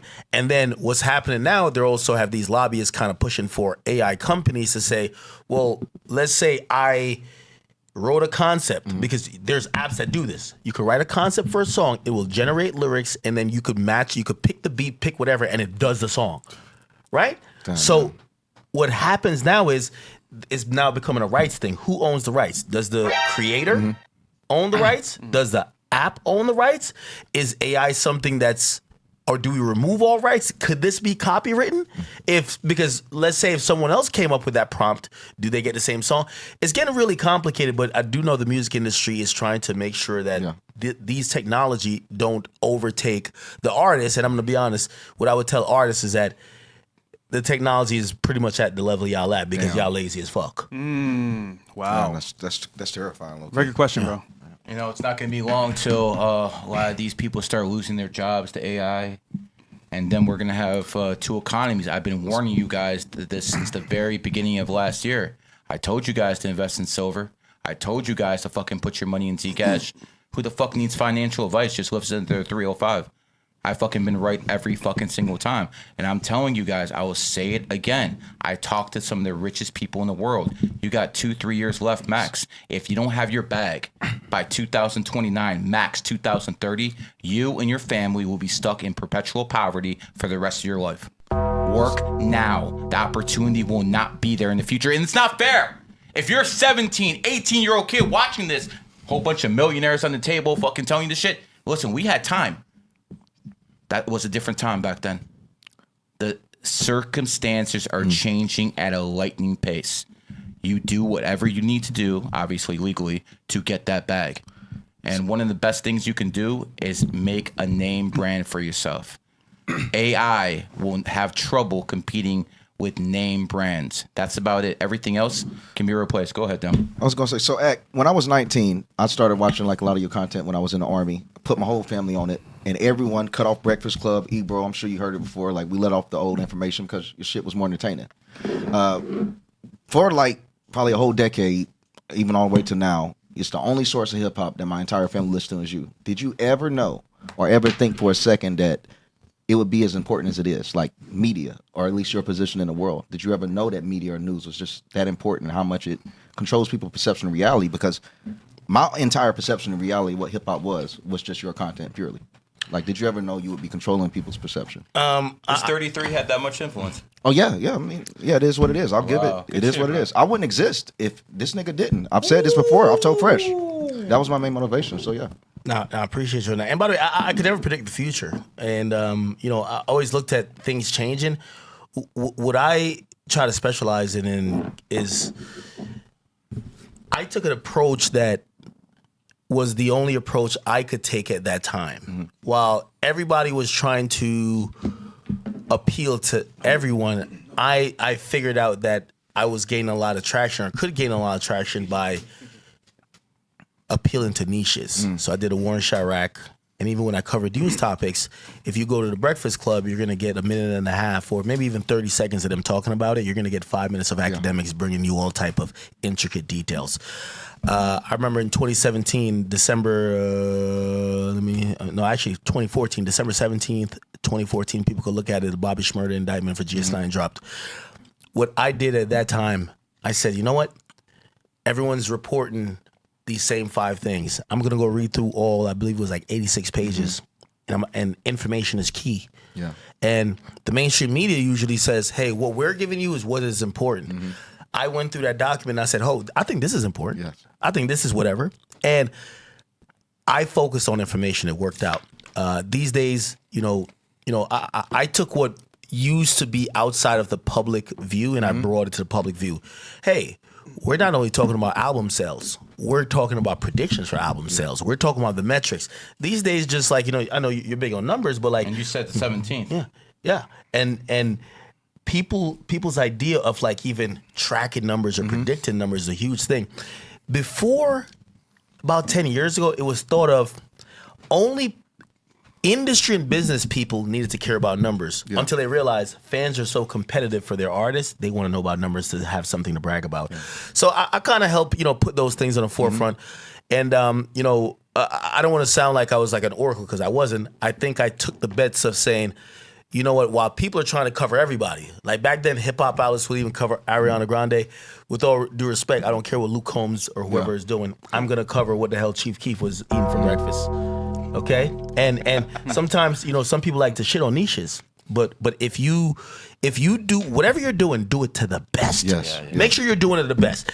You can't compete with TMZ if you ain't out there like running down celebrities. Yeah. So how about you get a little niche and figure out a way that nobody could compete with you. Hey, watch this, Akademiks. Yeah. We got about 10,000 on Rumble watching, but my like 250,000 YouTube channel, look, only 500, but look how many donations. Yeah, I ain't gonna lie. You see what I'm talking You about? got that money over You see there. what I'm talking about? So I don't need to buy. they love I don't need to lie like you fucking fake ass streamers. I got 500 watching. We got 10,000 on Rumble, got 500 on my YouTube. But guess what? I got like They done 1,500 donated already. they done donated like $2,000. So, That's and crazy. This is what you're talking about in niche. Yeah, of course. I own my niche. Yeah, no. It is what it is. So, wow, because basically what you're saying, I is like, forget doing what everyone's doing. Do what you're good at with the content and focus on that. Yep. The world is a fragmented world where let me tell you this. Playboy Carti, he had the biggest week for first week for the album last year. Playboy Carti's music is not pop music. It will be considered technically pop music, but really he's super serving his audience. The idea, there was this pervasive idea for the longest time that says, hey, if you really want the bag, you have to appeal to everybody. These days, find what you're good at and be the best at it. Don't be number 2, not number 3, and nobody cares after 3. And whatever your weaknesses are, have people who are good at it surround you. Yeah. And let me tell you this. If you're doing something and you're like, I'm the 8th guy that's good at this, it's too big. Pause. Figure out something smaller where you're like, I'm the best at this one. And then grow that. That's what I did. I grew a niche that I was number one. And then at some point over 10 years, they said, the niche you grew is the mainstream of the media now. And I'm like, so wait, so now I'm the biggest media guy. Uh-oh. Yeah. Now it's time, Mac. What's your birthday? It's time. Well, what's your birthday? 5/17. What year? 91. 5/17/91. So let's do the math, everyone, very quickly, man. He's born on the 17th. You got paid, didn't you? Of course. Okay. Well, didn't we talk about 8 being the number of money? Yeah. Remember? 1 and 7 is Yeah. what? You put me on game right now. Okay. 8. Okay. Yeah. So let's go to the next thing. He's born in the year of the goat. You're not here strong-arming people. Nah, I don't do that. You're out here networking. You're out here persuading people with charisma. Of course. With jokes. Of course, yeah. Things like I that. love That's them how you jokes. do it. This is how goats do it. Yep. This is how they do it every single time. Now, Dom said something that just shook me. You wouldn't be doing this if it wasn't for him? No, I've told Fresh. Yeah, that's true. Okay, let's do his birthday now. I want everyone to do this with me. 5/17. That's 13. 1919 because he's born in 1991. That's a 20. 13 and 20. What do you got? 33. I own my niche. I'm a 33. You own your niche. You're a fucking 33. Tell him. Yeah, brother, got right here. Tattoo him. 33.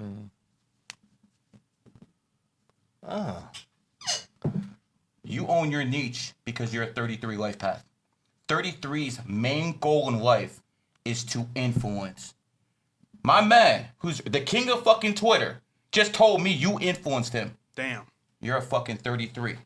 Learn what that fucking is, and then take whatever you're doing to the absolute next level. Because this is a fucking virtual reality. And now we understand why you the fucking king, what the fuck you do. Same reason I'm the king, what the fuck I do. Yo, Fresh, how you ain't tell me this thing was that type Nigga, I told you, bruh. Yo, I'm putting niggas on game though. You've never said. First of all, it would be very difficult for someone on the phone to explain what the fuck I do. I guess so. Yeah, You would have to see it in person, okay? And, when we talk about 33, who's the most influential person in human history? I'm not sure if he existed, but they say Jesus. And when did Jesus die? 33. The number right there, the influential number. Let's talk about people who are 33s. Albert Einstein. Albert Einstein basically invented nuclear technology. 33 life path. The guy who invented basketball, Dr. Joe Naismith, is a fucking 33. Sylvester Stallone owned Hollywood in his area. 33 life path. If you're a 33 and you don't have influence in this world, you fucking fail your reincarnation, man. That's what you're here for. I'm here to influence people this way. I'm here to fucking take what I know and shove it down your fucking throats because this is a superior way to live. Just like he came over and just fucking created his own fucking... from what I'm understanding here, and again, I only became an influencer a couple years ago. I've always known who you were to a point, but it's like, you created your own fucking niche, bro. Yeah. There's no one who fucking mentored you to this. You did it yourself. Yeah. This is what a fucking 33 is. And for all you guys who fucking hate on Fresh, he's got that 33 energy too. That's why these motherfuckers get along. And that's why they're also loyal. That man knows his shit, huh? Cooking, boy. Cooking. By the way, my man, 2026, 2027, that's next year. That's the year of the goat. That's when you hit your fucking glass pinnacle, brother. Really? You fucking take over next year. Whatever you're doing this year, plant the seeds to take over next year. You can still make money, still do whatever, but you said you made 10 million a year, 100 fucking million. Yep. And that's when the fuck you do it. Yeah. Oh, shit! For sure, man. All right, powerful. All right, we'll go back to the readings. We got Daniel O'Pryor says, Birthday is June 11, 91. Music producer. Living in an Arc City. Trying to break out. I go to LA a lot to work, but nothing really comes out of it. What should I do? Oh, be aware of the homosexuals in LA. That's number one. So, you gotta watch out for that. But, listen, you're born on the 11th. 11 is the number of charisma. Joe Rogan is the number one podcaster in the world. He's an 11 life path. I Show Speed is an 11 life path. Aiden Ross is born on the 11th. You guys ever want to know how that fucking white boy made it? He's born on the 11th. 11s have charisma, whether they want to show it or not. So the way you make it in life is you be charismatic. Here's the thing about 11s. People will come to them and open up to them, and they won't even know this fucker. Because subconsciously, people know that 11s are old souls. And the New World Order knows all about that 11 too, because they love to fucking plan terrorist attacks on 11 days. You know why? Because 11 deals with fucking emotion. That's why it happened on 9/11. That's why the Twin Towers look like an 11. That's why they had 110 stories each. New York City, 11 letters. New York was the 11th state in the Union. The Pentagon, 11 letters. Afghanistan, 11 letters. And when they attack Afghanistan, 10/7/2001, again, that October 7th day, 10/7/2001 adds up to an 11. So while you guys are telling me, oh, I'm fucking crazy, this is nothing, this is cringe, this is what the people at the top use. You know how I know? Because I fucking consult them. You are fucking lucky that I have a fucking huge ass ego and I want to shove this down people's throats. So when I fucking die, I can say, yo, I fucking changed this world in a fucking way because I fucking willed it. That's what I want to do. And I know he's the 33. He wants to do it the same way and what the fuck he's doing. Did I tell any lies? It's the first time I heard it. So you spitting? I hear you, my boy. So here's what it comes down to, my man. I want you to understand this. Use your gifts in life to get ahead. Whatever your shortcomings, have people around you that can fix them. You're talking about living in the Ox City. What the fuck's wrong with you? You're a goat. Why would you ever live in the Ox City? What are you trying to set your ass for a loss? What are you trying to fucking wife up a whore? You can't be taking L's like that, bro. You can't drive Toyotas. Toyota is an ox. You can't be in ox cities. I'll give you the perfect example. Paul Walker was born in the year of the ox. He drove a Porsche founded in the goat year, and he fucking died. You understand what I'm trying to tell you? Don't set your ass for a loss, pimp. Next. Raw Meja. What's up, Gary? My name is Raphael. Born February 26, 94. Single dad of 6. Entrepreneur. Whoa. Single dad of 6? God damn, bro. You need this more than I do. Fuck. That nigga. God damn. 6? What'd you say? Did that nigga step on Yo. Step on niggas, nigga. God damn. 6 kids. God damn, bro. I think I kissed the wall before I have 6 kids. The fuck? Honestly, I feel a little lost. I can use some advice. Yeah. How to tackle this year? 94, he a dog. Yeah, he's a dog, bro. Oh, so man. and, you know, fuck, motherfucker, you're a dog. Man, that's crazy. Dogs like to have fun, bro. Yeah, it's fucked up. Dogs like to have fun. Listen, this doesn't surprise me at all. You're also a fucking Pisces. You motherfucker. The Pisces women, like, here's a tip for you guys. If you're with a Pisces woman, just massage her foot. She'll be open like 7-Eleven, man. So here's what I want you to understand about fucking people with your energy. He's a 6 life path. What's the number of family? Family 6. He has 6 kids. He has dedicated his life. That's crazy right there. Hey, here's how it is. So people who are crazy. 6s. Remember, didn't I say about 15 minutes ago, people who are 6s like having kids and families? And look at this. This guy validates me. I'm validated on my own fucking show. Listen, I'm happy you're born on the 26th, so you make money. 2 and 6 is 8, because you got a lot of mouths to feed, pimp. Here's the good news. The year of the horse is coming. The horse and the dog are best friends.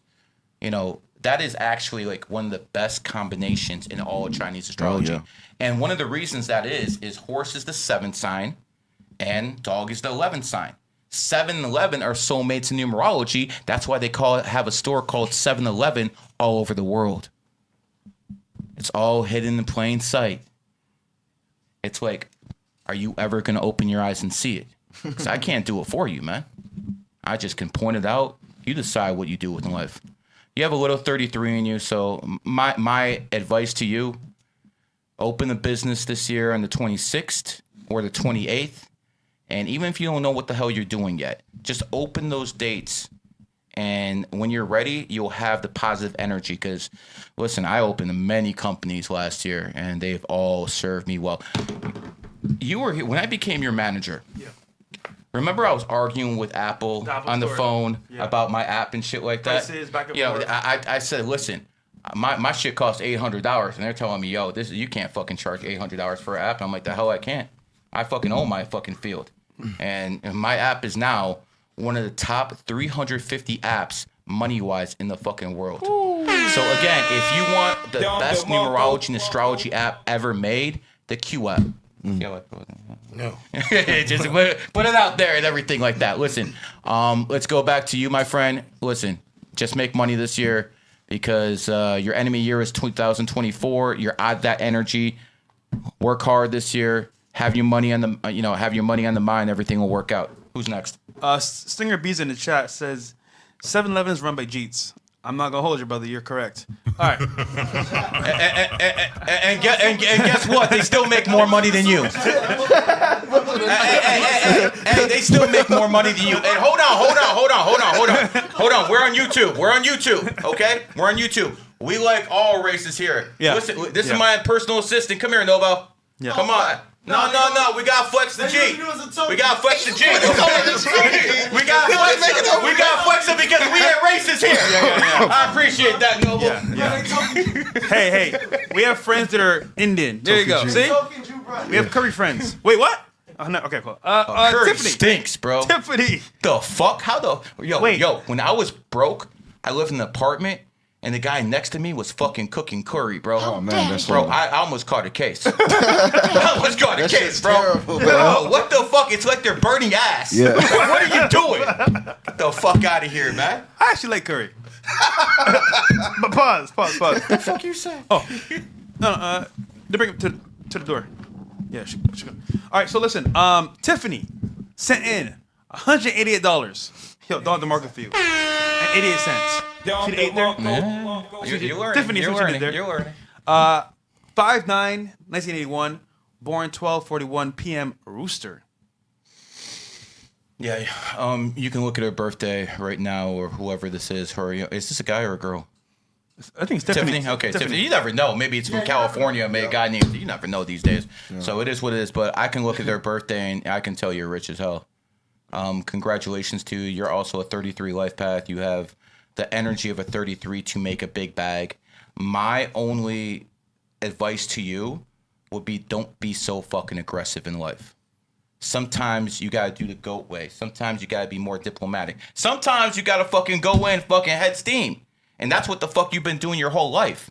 See, if you're born in the year of the rooster, you're very, very aggressive. But the good thing about roosters is if they don't like you, you're going to know it right away. They're not going to sugarcoat shit. They're very blunt. They're going to tell you exactly what they think. So to me, when I look at you, when I look at that birthday and I tap into that energy to give you that fucking reading, I'm telling you, be less aggressive and be more strategic. Lastly, even though you're a woman, you're born on the 9th, and people born on the 9th, like our friend, the 9 Life Path Clav, they're very, very obsessed with looks. Remember when we had Clav here and I fucking told him, I told everyone, 9s are obsessed with their looks. You're born in the 9th, so maybe that might be one of those obsessions with you. So, just something to know. Anyways, listen, I think you've been very fortunate to have that birthday, and you're most likely in your final reincarnation. Don't fuck it up. Next. FBD. What's that? Oh, yeah. Listen, we don't do those $4.99 readings. You can go to Zirka with that crap. Okay? Hold on. No, we don't do that shit. C-note. Hold on. He paid 100. Oh, he paid 100? Saying you misunderstood. Oh, okay. We good. I was just trying to say, man, I ain't one of these, fucking cheap broads, man. You gotta open your... Open that fucking Open wallet that for me. cash app, man. You know what I'm saying? Now, Taken will Oh, they banned definitely me from support. Cash App. Oh, yo, Yeah, man. FBD Think I'm black says or something. just saying this for us in the chat. Just says You gotta holler at my man Jack can't stop Dorsey. to the moon. That's it. I think he did another one. Hold on. Let me see. He did a couple. We got some on Rumble as well, I believe. We got one on Rumble. Yeah. No, we did it on Damn, y'all get hella. Yeah, bro. No. Yeah, how y'all get this amount of? This is every day. This every day? This is every day. This is nothing unusual. Really? That was much longer, man. Like if he's gone for like 1 week, bro, we're talking about like 30, 40 chats, dead ass, like. Really? Bro. Seriously, Remember back in 2022? Yeah. We had number one super chat channel in the world. Yeah. We might be right now. This guy has real people with real money that want to do better in life. Like they believe My fan base is in rich. numerology. And let's say, You for been helping example, him and shit, right? bro, look, he reads like a book. So I mean, like honestly, bro, like it's verified. Multiple episodes, multiple clients. I mean, you can't knock the guy's hustle because it's real. So Yeah. Yeah, you probably started making that real money after 2019, 2020. That's when that real money fucking hit you. Yeah, that's when I started doing $1 million deals. Yeah. You know. Mm-hmm.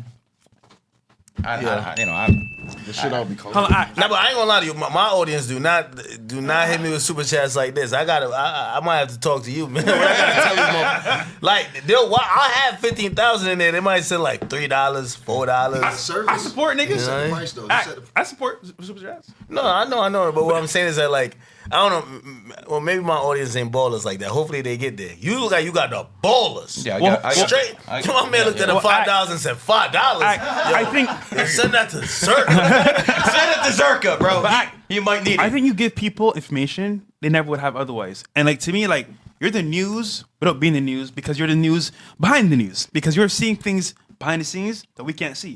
And that's powerful because, bro, I want to learn. Is that $200 more that just came in? Yeah. Yeah. Yeah. God damn. Oh, more. It's like 400. Yeah.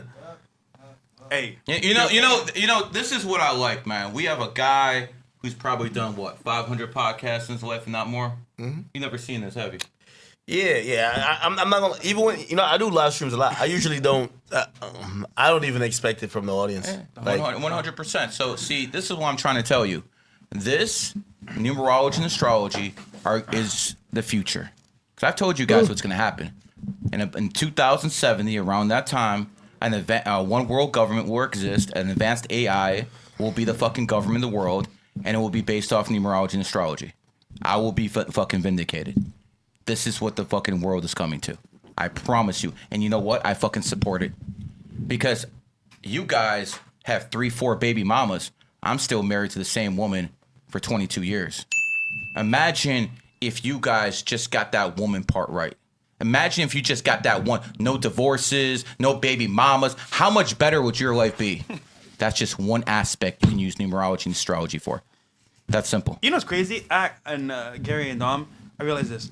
If you just figure out the women shit, like you figure out like, all right, don't get fucked up, no Me Too cases, no bullshit, no bad kids, you save yourself a lot of issues that most men never see the light of day from. And it's just like, life is so much smoother for not one thing to pass.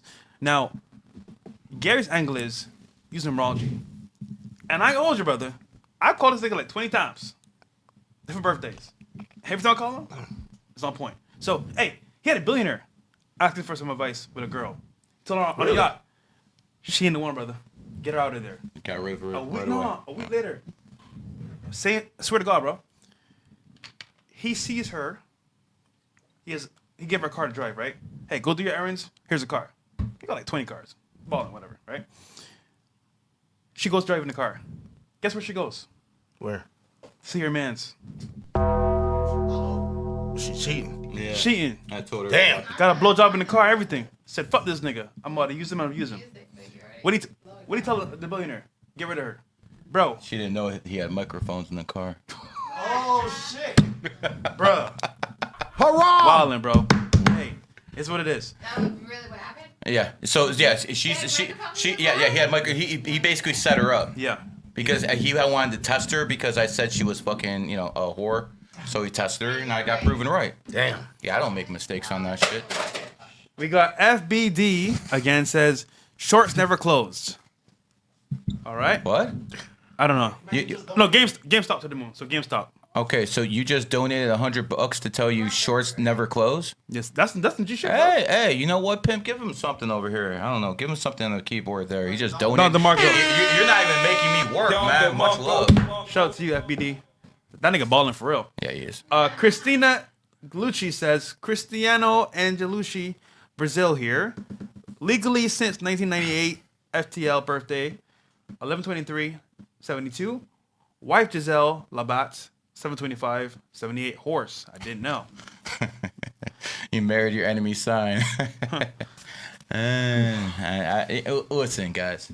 Sometimes when you marry your enemy sign, the numerology can be compatible, so it might not be that bad.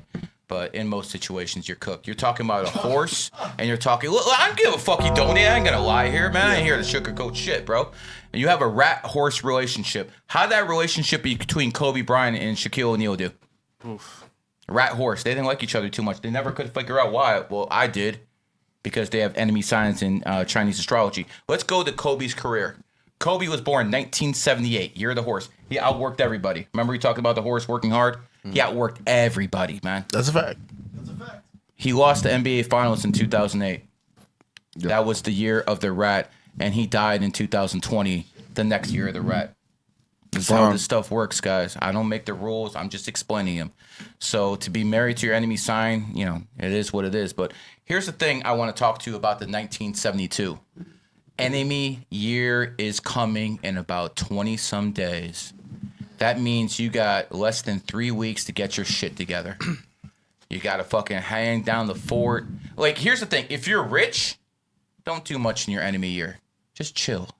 Just chill. Don't do much. If you know, are broke, got none of these Benjis, then you got to fucking put in work. But guess what? Don't be looking to fucking make a whole bunch of money. Don't be starting new jobs. Don't be starting new relationships. Definitely don't have a kid. Definitely don't have a kid in your enemy year. That is the one that fucking kills people. Charlie Sheen found that out. Charlie Sheen married a fucking, at that time, a beautiful woman, Denise Richards. Look like they were the top Hollywood couple of the year. Oh, too bad they're enemy signs. Hulk Hogan was born in the year of the snake. He married someone born in the year of the pig in 1983. His enemy year. How did it end? Fucking divorce. Bruh. So here's what I need you guys to understand. There are 6 enemy sign combinations. Rat versus horse is one. Ox versus goat is another one. NATO is an ox and Russia is a goat. They're having a proxy war right now. The next enemy sign combination is tiger and monkey. We talked about the most banned people in this fucking industry. Andrew Tate, tiger. Sneako. Nick Fuentes. They're tigers. They're the most banned personalities in a monkey nation enemy signs. And by the way, who's the guy who... Wesley Snipes. Wesley Snipes went to jail for tax evasion. Most people would say, oh, they're just trying to lock him, and that's what they will fucking say. Nigga. It is what it is, man. I don't say it on. I'll say it off camera. I don't give a fuck, but I won't say it off. I don't give a fuck. You want me to do? I will. I won't do it just to say it. You know what I'm saying? So here's what you guys have to understand. Wesley Snipes went to jail for tax evasion because he's a tiger in a monkey nation. That's why they racked him up. Not because of racism, but because of energy. Next enemy sign combination: the cat and the rooster. Jennifer Aniston. Well, we know. I'm sorry, not Jennifer Aniston. Yeah, we can talk about Jennifer Aniston. Jennifer Aniston married someone by the name of Brad Pitt. Didn't work out too well. And by the way, they married in their enemy year. Big fucking L right there. J-Lo or J-Ho. What you have to understand about her is she fucking is a rooster, and she was with Alex Rodriguez, born a year of the cat. They look like a good couple. Didn't work out too well. Enemy fucking signs every single time. Next enemy sign combination: the dragon and the dog.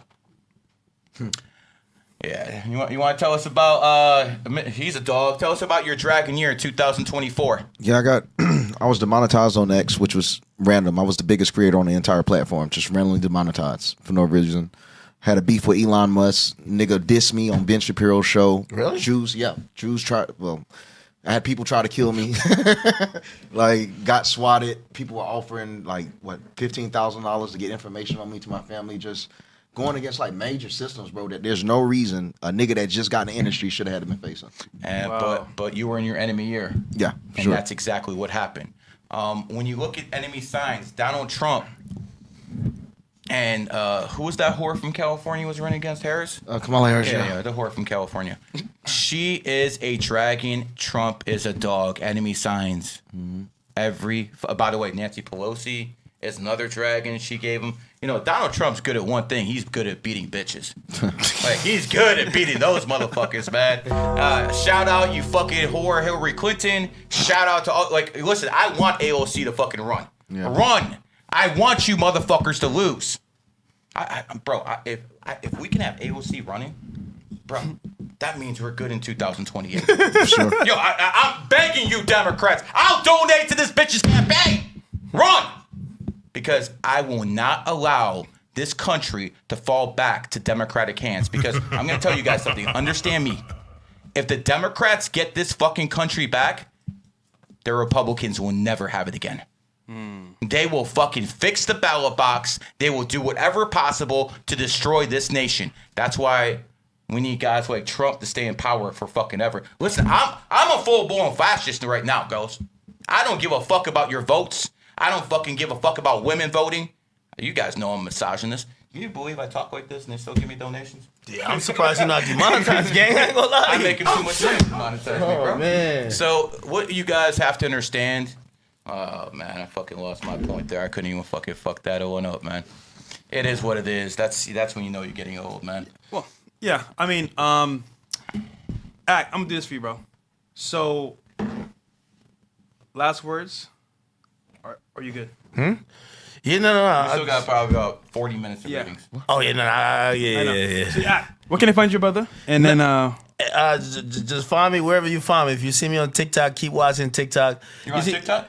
No, not really, but put like this. You know, I don't tell people to come to me because, you know, if a motherfucker been watching me on TikTok and say they've been watching the hateful clips, I don't want to convert them. Like, let them keep watching the hate.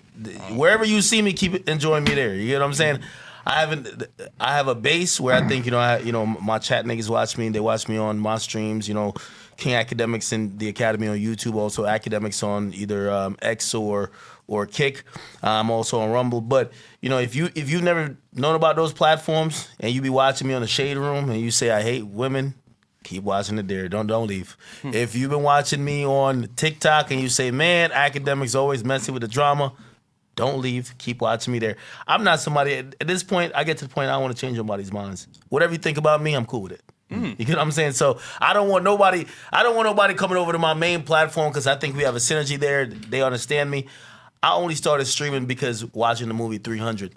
I had 1 million followers on YouTube, and I felt like I couldn't understand who liked me or really knew me for me. I felt like people would love me when I agreed with them. Yeah. So I would do a topic on an artist maybe they liked or didn't like, and when I said what they felt, they were like, and I said, this is not really a true audience. I said, I'd rather have 300 motherfuckers that support me than 1 million people who only agree with me when they think that I'm saying what they're thinking.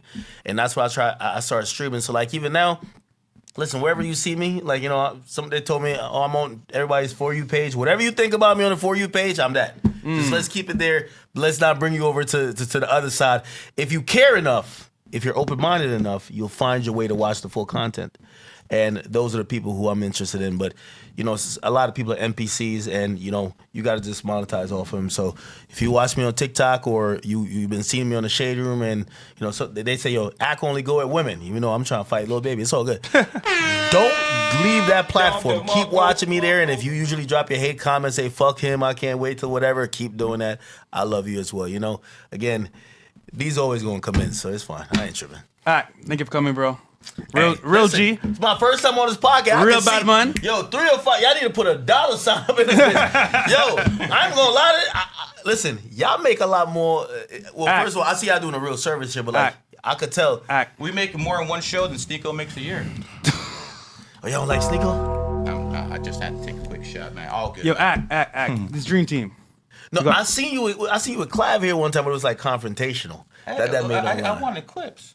Okay. I wanted clips with you. I can have synergy, just talking, Yeah. you know, having good energy. Yeah. With him, I needed to get that aggressive shit out of him. Yeah. You know what I'm saying? Because he's a 20-year-old kid. Hey, man. hey, you know what the last reading should do? I would like, and I hope him and Sneako could squash it. What's the energy on that with the number? What? Is that bad? Well, let's ask the number guy. Zero. Zero? You can't make the numbers make sense with that one? No, man, never. Actually, how about another- actually, he's born in the year of the monkey, and Sneako's born in the year of the tiger. They're enemy signs. See? Yeah. It's always there, bro. Act is like, nah. It's there every single time. Act. We're going to TikTok headquarters on Friday, man. Come on. They're giving me the red carpet treatment. real? You're I'm welcome gonna to come. You're welcome to come. Hey, I might have to pop up with y'all, You're man. welcome to come, brother. Hey, listen. That'd be networking. Hey, listen, let me tell you this, I'm man. about to start doing this on TikTok with about fucking 30,000 people watching, man. Listen, I want you guys to understand something. TikTok is about making money now. Yeah. They want to make money. So the previous creators who were banned, come jump on my fucking back. I'll protect you. If you make them money, Yeah. they ain't gonna start suspending you anymore. So About that bad. I got something called a TikTok agency. I can put people under my fucking wing and fucking protect them from being fucking suspended. And you know what? I'm so fucking arrogant. I can fucking tell you this shit because it doesn't fucking matter if you know. I run this shit now. We're going out there to have the red carpet treatment. Hey, listen, man. I had to pop in and show my man Fresh some love, man. Fresh always show me some love. My man Dom, I see you in the building doing For your sure, thing. bro. You grinding. Appreciate it. He's blowing up faster than I mean. I don't want to use a reference, but you know what I mean. Listen, nice to meet you as well, brother. Yes, sir, brother. Yo, I We'll do it again. love what y'all doing and keep building. And everybody know anything Fresh got going on, man. I'm always supportive. So me popping in, I always got to show my man some love, man. Hopefully this is my last night in Miami because I've been here for a while now. Yeah, you have been, Yo, bro. I had to get this shirt from Fresh. Like I'm out of clothes. I'll be packing for the exact amount of days, but it's all good, man. Like keep supporting their podcast, keep supporting these three guys, and obviously clearly you guys have a lot of supporters and a lot of wealthy supporters because they definitely I'll be having a lot of people talking shit just in the chat for free. Yeah. We over here reading they pay like me. these motherfuckers. They paying. Hey, listen. I don't just got wealthy supporters. I got those Jewish supporters. Yeah, you probably 100% you probably helped them. So salute to you guys, man. I'll definitely be back on here. I love it. Appreciate you, bro. Sounds good. Safe All right, trip man. home, brother. I definitely. And hey, you're welcome to come with us on Friday. Shit, I might have to slide with y'all. We literally getting the red carpet treatment on Friday, bro. Yeah, Vegas tomorrow and then LA on Friday. You can tell them some other names off camera who are gonna get remonetized by me, bro. Shit. All right, we might have to do that shit. Big names. All right, man. All right. Last readings here. We got and ladies and gentlemen, that was Akademiks, man. Yep. And having this man on the podcast reinforces everything I fucking told you fucking plebs about numerology. That is a fucking 33 life path. He knows how he sit here and the fucking charisma just fucking came off. He's not even working hard. This is natural. Because this is what fucking 33s fucking have. Shout out to Ack for fucking coming on. I'm sure I'll fucking see him again. Yep. But now, gotta make some money. Who's next? We got Vic says 7/27, 1990. What's my PY? How do I take most advantage this year? I live in Queens, New York. I run a property management business. I just found out my fiance is 5 weeks pregnant. So you live in New York City. New York is founded in a rat year, and you're a horse. You think that's a good idea? So my advice to you: get the fuck out of that fucking Mudani fucking hellhole. You got to get out. If you want, listen, you're going to tell me my family lives there. You're going to tell me, yo, I got fucking acquaintances here. I fucking know it. I had the same conversation with him. He was living in his enemy goddamn state. Tennessee. Yeah, Tennessee is a dragon. Bro, you remember the conversations we had in 2004? Bro, Yeah. Come on down to Miami. Come on down to Miami. Come on down to Miami. Best decision he fucking ever made. Sure. Best decision. You know why? He had the same problem I did. I was in Ohio. You never heard of me in Ohio? Yeah. You never heard of because that was my enemy state. He was in his enemy state. You're in your enemy city. Get out. Now you're asking what personal year you're in? Well, right now you're in the 6th, but you're about to be. You're in the 7-year cycle right now. Sorry about that. Yeah, not good for money. 7 years cycles are bad for money. They're bad for health. They're bad for relationships. The only thing they're good for is for knowledge. And quite frankly, if you lock in and learn as much as possible, after your birthday hits in the horse year, you're a horse, then you can lock in. Not before. You lock in after your birthday. So July 27th, July 28th, 2026, then you lock in for money. Then you start chasing the bag. Not right now. You do it right now, you can get your ass handed to you. Like the fucking Denver Broncos did in the fucking playoffs. Don't do that. Trying to save your ass. No businesses, no nothing. After your birthday. And quite frankly, brother, move. Do yourself a favor. I don't care what the circumstances are. I don't care what the situation is. If you're there, you hit a glass ceiling. You wouldn't go any further in Tennessee, would you? No, what's that? I'm not going any further in Ohio. I was a local celebrity in Ohio. You know what that means? Jack shit. Nothing. Local celebrity in Cleveland, Ohio, man. That's like being the top G. Don't make no difference. You're still G. We got FBD, Harry Potter, Obama, Sonic 10, Inu, Ticker Bitcoin, Don DeMarco. He's saying some coins. I guess put money into. $300.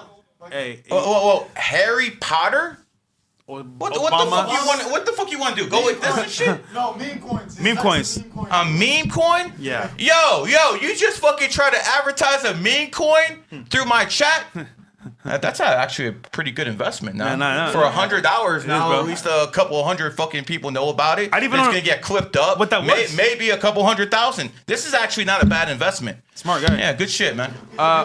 Mocha Sage Beauty. Hey Gary, guys, my birthday is tomorrow, and I'm an entrepreneur living in a rooster city in a monkey state. What advice do you have for me this year? Thanks. All right, what's the birthday? January 28th, I guess. Is her birthday. Oh, January. What year? That doesn't say. She said she's a what? Okay, well, if you don't give me the year, I'm not gonna guess, but I'll just go off January 28th. Hold on, maybe she clicked it. Let me see it. Let's see comments here. Oh, damn. Her first time. She said her first time here, relax. Her first time on the channel. January 28th. Listen, Chris Connie. when Chris you're Canati. born on the 28th, you have the ability to manifest money. That's what you do if you're born on the 28th. You have a greater ability to manifest money than anyone else. Bill Gates born on the 28th. Elon Musk born on the 28th. Those are some of the richest people in the fucking world. Before it was Bill Gates. Every fucking year in the 90s, Bill Gates was the richest guy. Born on the 28th. Now it's Elon Musk, born on the 28th. You think it's a coincidence that Elon Musk is born on the goddamn 28th? He had a child born on the 28th. Last year, he sold AI to his ex-company. To his AI company on the 20th. Damn, I fucked up a clip, man. It happens sometimes. But the point is very clear. When you have that money number, focus on money. So what I would do if I were you, I would do what Steve Jobs did. Steve Jobs, the 28th Lifepath, opened Apple on the 28th, founded Apple on the 28th, and Apple is the cash richest company in the world. Flat the fuck out. So if I were you, I'd create a company on the 28th. I don't give a fuck what you're doing. Selling paint, fucking saying fuck the dem. I don't give a fuck what your company is. A learning center in Minnesota. It's like whatever you want to do. But make sure you open the LLC on the 28th. There you go. Now, there's other ways to make money with that 28. What's one of them, Dom? Sleeping with one. Yeah. Yes, sir. Yes, sir. So if you sleep with a woman born on the 28th, you talk about wholeflation. Yeah, that's some real shit right there, man. I just fucking woo like that. and now, since I have a wife and I can't sleep around with fucking whores, I had to do something a little bit more drastic. I had a kid born on the 28th because my wife had a C-section with that 28. Yeah, we already did it. Yeah, we're good. Head on. Head on. All right, We did it. What's next? Jeff, 1999, 11/23. Born Toronto. Sorry about that. living here still, Russian background, looking for insight on how to grow and take advantage in 26 and acquire wealth. Russian background. Ну, здравствуй, как дела? Oh, those Russian assets ain't gonna never leave now, those accusations. But yes, если ты русский, ты должен знать, что надо все делать по восьмерке. Все, что ты делаешь, надо с этой энергией делать. All right, we'll switch back to English. You're an 8 life path. What that means is when 8s need to focus on that money. Now, since you're born on the 23rd, travel. So you need to figure out how to make money while traveling. That might mean being a pilot. That might mean being a travel salesman. That might mean a lot of things. But whatever you do, they have to involve 2 things. Making money through traveling. And get the fuck out of fucking Toronto. Like, what are you doing living there? You just gave me 200 in super chat. You need to fucking get the fuck out of that country. John, like, you know, numerology is a perfect example, even of Canada. Yeah. Justin Trudeau became prime minister in 2015, the year of the goat. Justin Trudeau is born in 1971, year of the pig. Justin Trudeau's enemy year was last year. He lost power in Canada. Who came to his? Who took his place? Wasn't Paul Perriev, the guy who was supposed to win? It was a guy by the name of Mark Carney. Mark Carney is born in 1965, the year of the snake, and he became prime minister of Canada in the snake year. So the snake replaced the pig as enemy sign in his own year, while the pig took an L. Every single fucking time it's there. And by the way, she said Russian background. I'm assuming this person traveled, and that makes sense since they're born on the 23rd now, doesn't it? So you're in a 7-year cycle right now. Don't chase money, but right after your birthday, that's when you start going for it. You're 8. You're going to be in an 8-year cycle after your birthday. Then do it.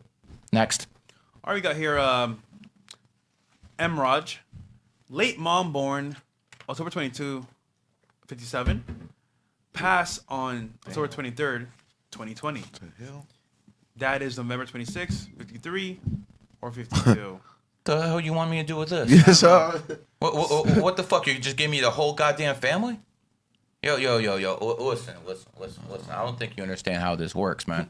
I'm not going to do a whole goddamn family, man. I mean, listen, much respect for you trying, but, like, you're talking about past. Like, I'm not too sure what I'm supposed to do with that. Dead, 26, sister, born. This is a lot. Yeah, I'm not too sure what you want me to do. What the Currently a school bus, Yes. pizza, and Yeah. leeches driver. Who's currently a That school nigga bus? driving, boy. Okay, but who? Oh, driver. Okay. Who's the driver? I think he needs himself. Wait, let me Well, see, which let me see. birthday? You like gave me let me 5 let me- birthdays in here. So I'm thinking he's the actual school. I mean the driver, because it says I'm a 7 life path, live in CT, left-handed, love drumming, currently a school bus, pizza, and Uber. So it's all him. Okay. Well, I mean, I'll go off the 7 life path, and I'll tell you a few things about So 7s. 10/8/19. Wait, me born 10/8/1980. So that was that. No, 10/8/1980. Yeah, it says That's not a 7. Yes, I don't know what he. What are you talking about? If that's your birthday, that's definitely not a 7. So listen, I'm just gonna go off you being a 7 life path, and it seems like you do a lot of traveling for your job. So here's the thing: 7s don't really like having bosses. When I was very young at numerology, a couple years in, my mechanic was a 7. I mean, I had a crackhead who did things, but like when he wasn't around, I had to go to the real mechanic. I'm like, man, that crackhead fucking changed my brakes for fucking $25, bro. $25, that motherfucker would change my fucking brakes, bro. Like, bro, I was so sad when he fucking got arrested and went to jail. I'm like, bro, I used to get my shit fixed for $25 fucking That's a dollars, steal, bro. I used to drive a Ford Taurus. Even back in the day, brother, I had that astrology with me, bro. So, as a 7 life path, they don't like working for people. 7s like working isolation. So sometimes the 7s can be mechanics. Sometimes they do this delivery job because, you know, even though they have a boss, they kind of don't answer anyone. They fucking do their own thing. 7s like being alone. 7s enjoy being by themselves. Like sometimes, like back in the day, I used to like drive cross country and you go to these patches in Nebraska where you see all these cows on the highway, right? And then you see all these cows like bunched up in one area. Then you see one cow standing by itself.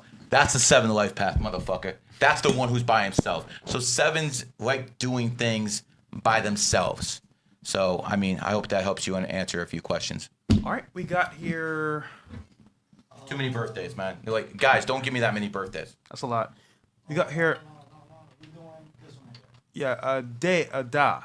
So Da9123 says 0809 2000 Lifepath 19/1 male. Can you tell me my strengths and weaknesses? Any advice? Thanks. All right. Weaknesses. When Leos have money, they like doing cocaine. Shit. That's a fact. When Leos have money, they like doing cocaine. When female Leos have money, they like being whores. Madonna, J-Lo, just a couple examples right there. We're talking about fucking ratchet whores right there. So when it comes down to it, that's a weakness. Leos like to have a lot of fun, especially with that white lady. I'm not talking about snow bunnies either. Next, you're born on the 9th. You got a weakness for beauty. Talked about this many times. When men are born on the 9th, 18th, 27th, they just get fucking Google-eyed over beautiful women. Listen, everyone likes looking at a beautiful fucking, woman walking down the street. I'm married. I'll admit that, I'll turn a head if it's like a dime piece too. The difference is, just because she's a beautiful woman, I'm not going to give her shit. Okay, you wore a short skirt. You got a fucking head turn out of me. That's all you're getting at me, bitch. With you, might be a little bit more difficult. 9s have addictive issues, addictive personalities. But if I was to worry about one thing with you, brother, it would be the fucking bitches. Yeah. That would be the main concern. Lastly, you have a quick temper, bro. Got a quick temper. Chill. Just chill sometimes. So the dragons, man. That's why the dragons is represented by the fucking fire. It's that quick temper. It is what it is. Broken Butter. Hey guys. Birthday is January 22nd, 2001. 8 Life Path. I'm Victor. I'm just a guy from Cleveland like Gary. And I'm pretty lost on what to do for work and life. I appreciate any advice on how does the 8 Life Path and the 22nd day work in my favor. January 22nd, 2026. Happy birthday. That's like one of my favorite. I was smiling all day in the 22nd, Tom. Fresh, I was smiling all day in the 22nd because that was the day TikTok was transferred from the communist enemy, the CCP, to the Americans. It's a 33 life path now. TikTok is a 33. TikTok is now a snake. Energetically, that shit's mine. I'm a 33 snake. Watch what I do. You thought I fucking did something in 2023 when I got 10 billion views? You ain't seen nothing yet. You ain't seen nothing. Numerology and astrology is taking over that platform, and no one's gonna fucking stop me because our energies are fucking aligned.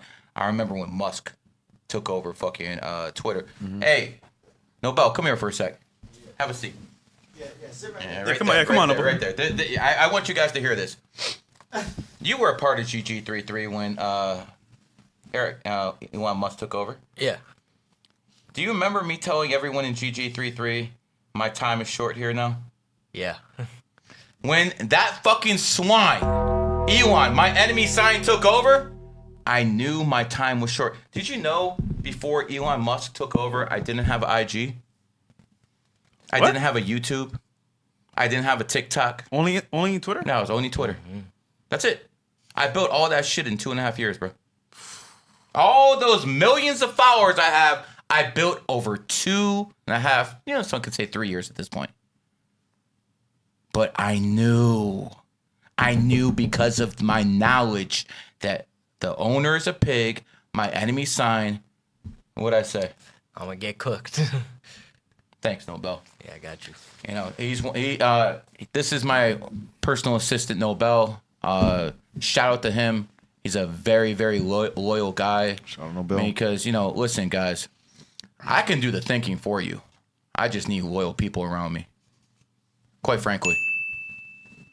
He's making it back now, by the way. Bro, if I was making the type of money he was making At his age, his age? Yeah. bro, Life would be fucking amazing. bro, living in Miami, Brickle.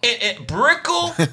Are you fucking kidding me? With a girlfriend? Bro, he pays more in rent than I made in fucking 3 months when I was his age. Damn. That makes Flat sense. the fuck out, bro.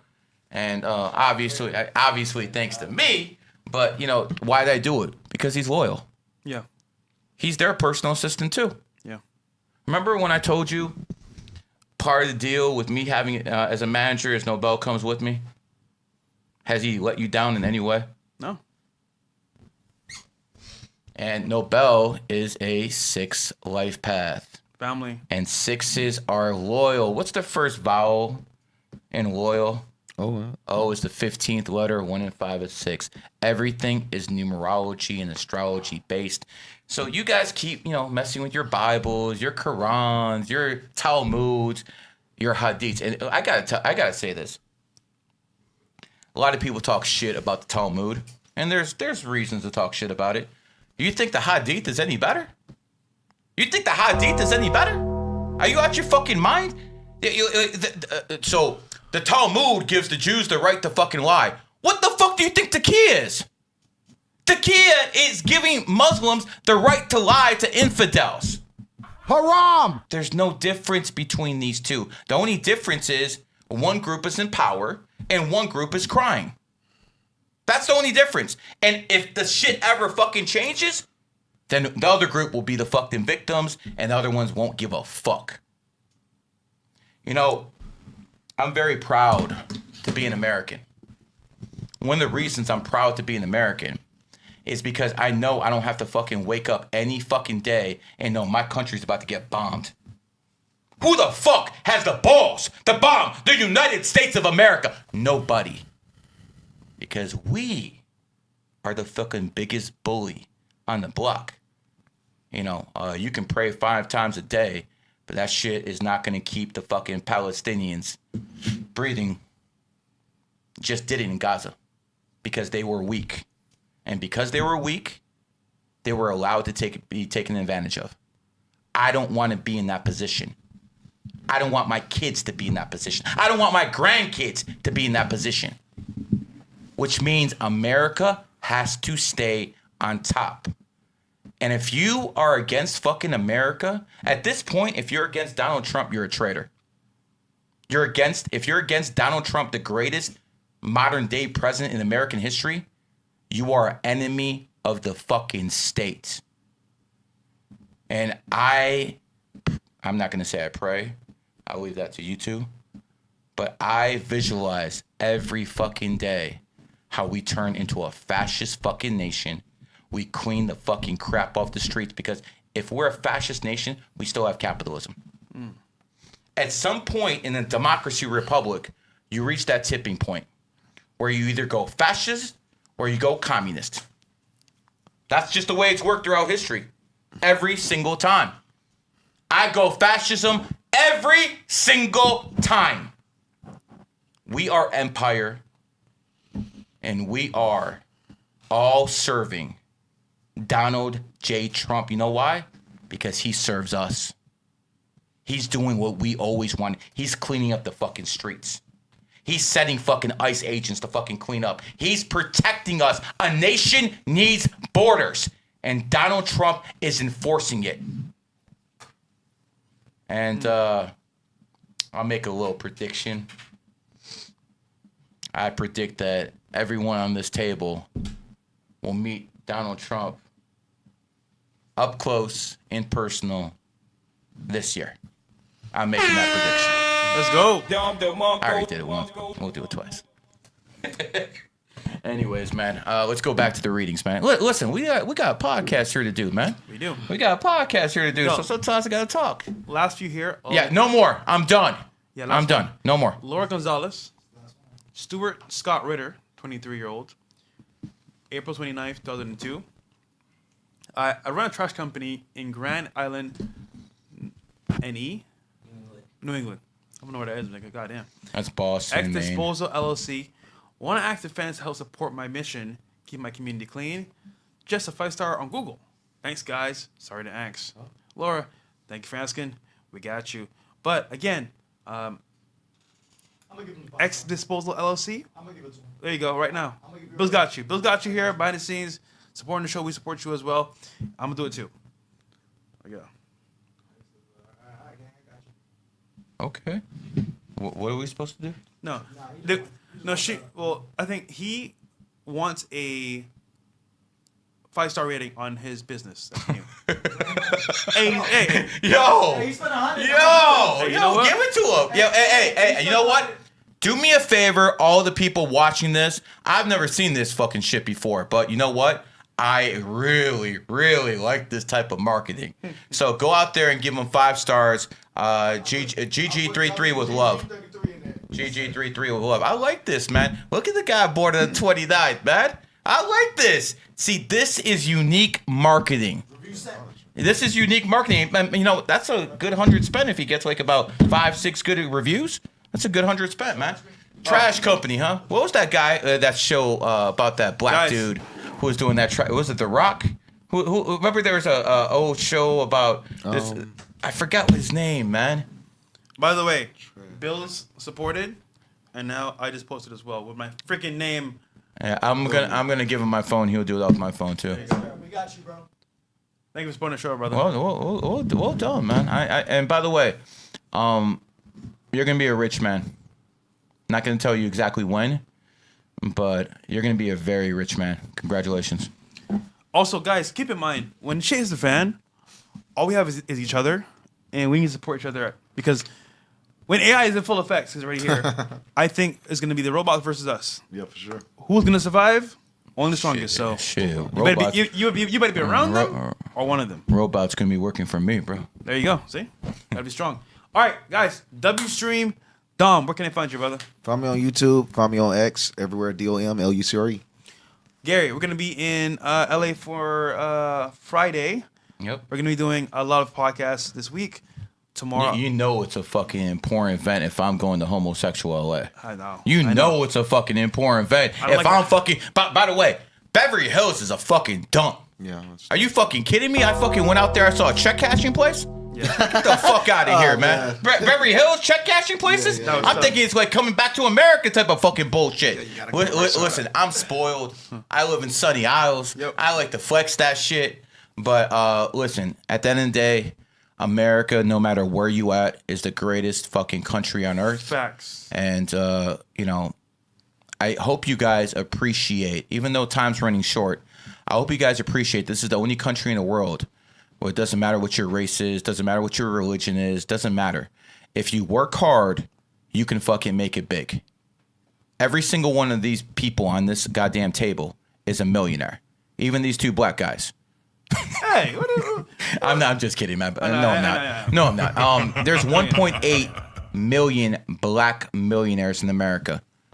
What excuse do you white people have out there? What excuse do you groypers out there have when there's 1.8 million black Americans who are multi-millionaires and you fucking groypers are living in your fucking whore mom's fucking basement typing on Twitter, ratio!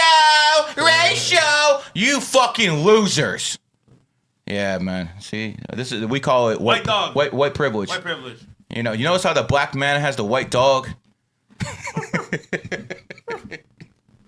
It is what it is. Listen, we're gonna end the show.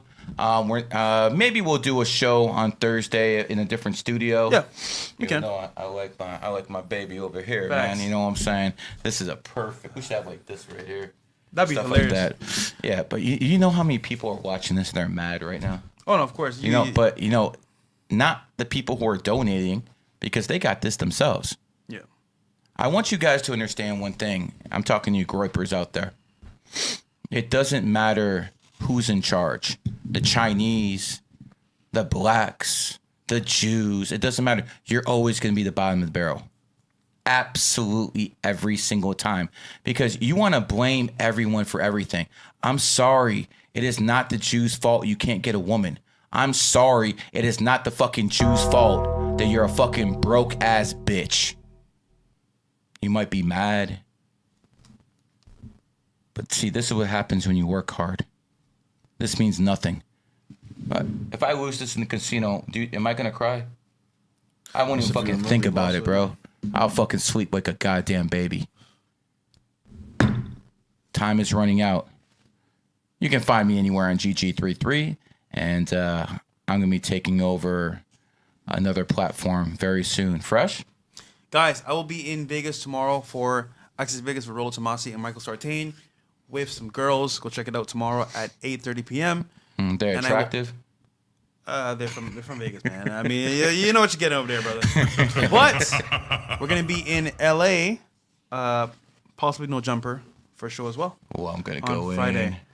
And then I'm gonna go in. Listen, if you've ever watched the No Jumper episode, tune into this one because after I'm done with this guy, listen, yo, bro, I'll just say. Adam's a friend of mine. I almost, yeah. What you trying to say there? Yeah. But what I will say is Thursday we're gonna do also as well. His wife is a friend of everybody's. Mavericks podcast on Thursday. This nigga, bro. Anyhow, listen. Thank you for watching, guys. Am I lying? We're out of here. Peace, guys. We're gone. This nigga, bro. This guy, bro.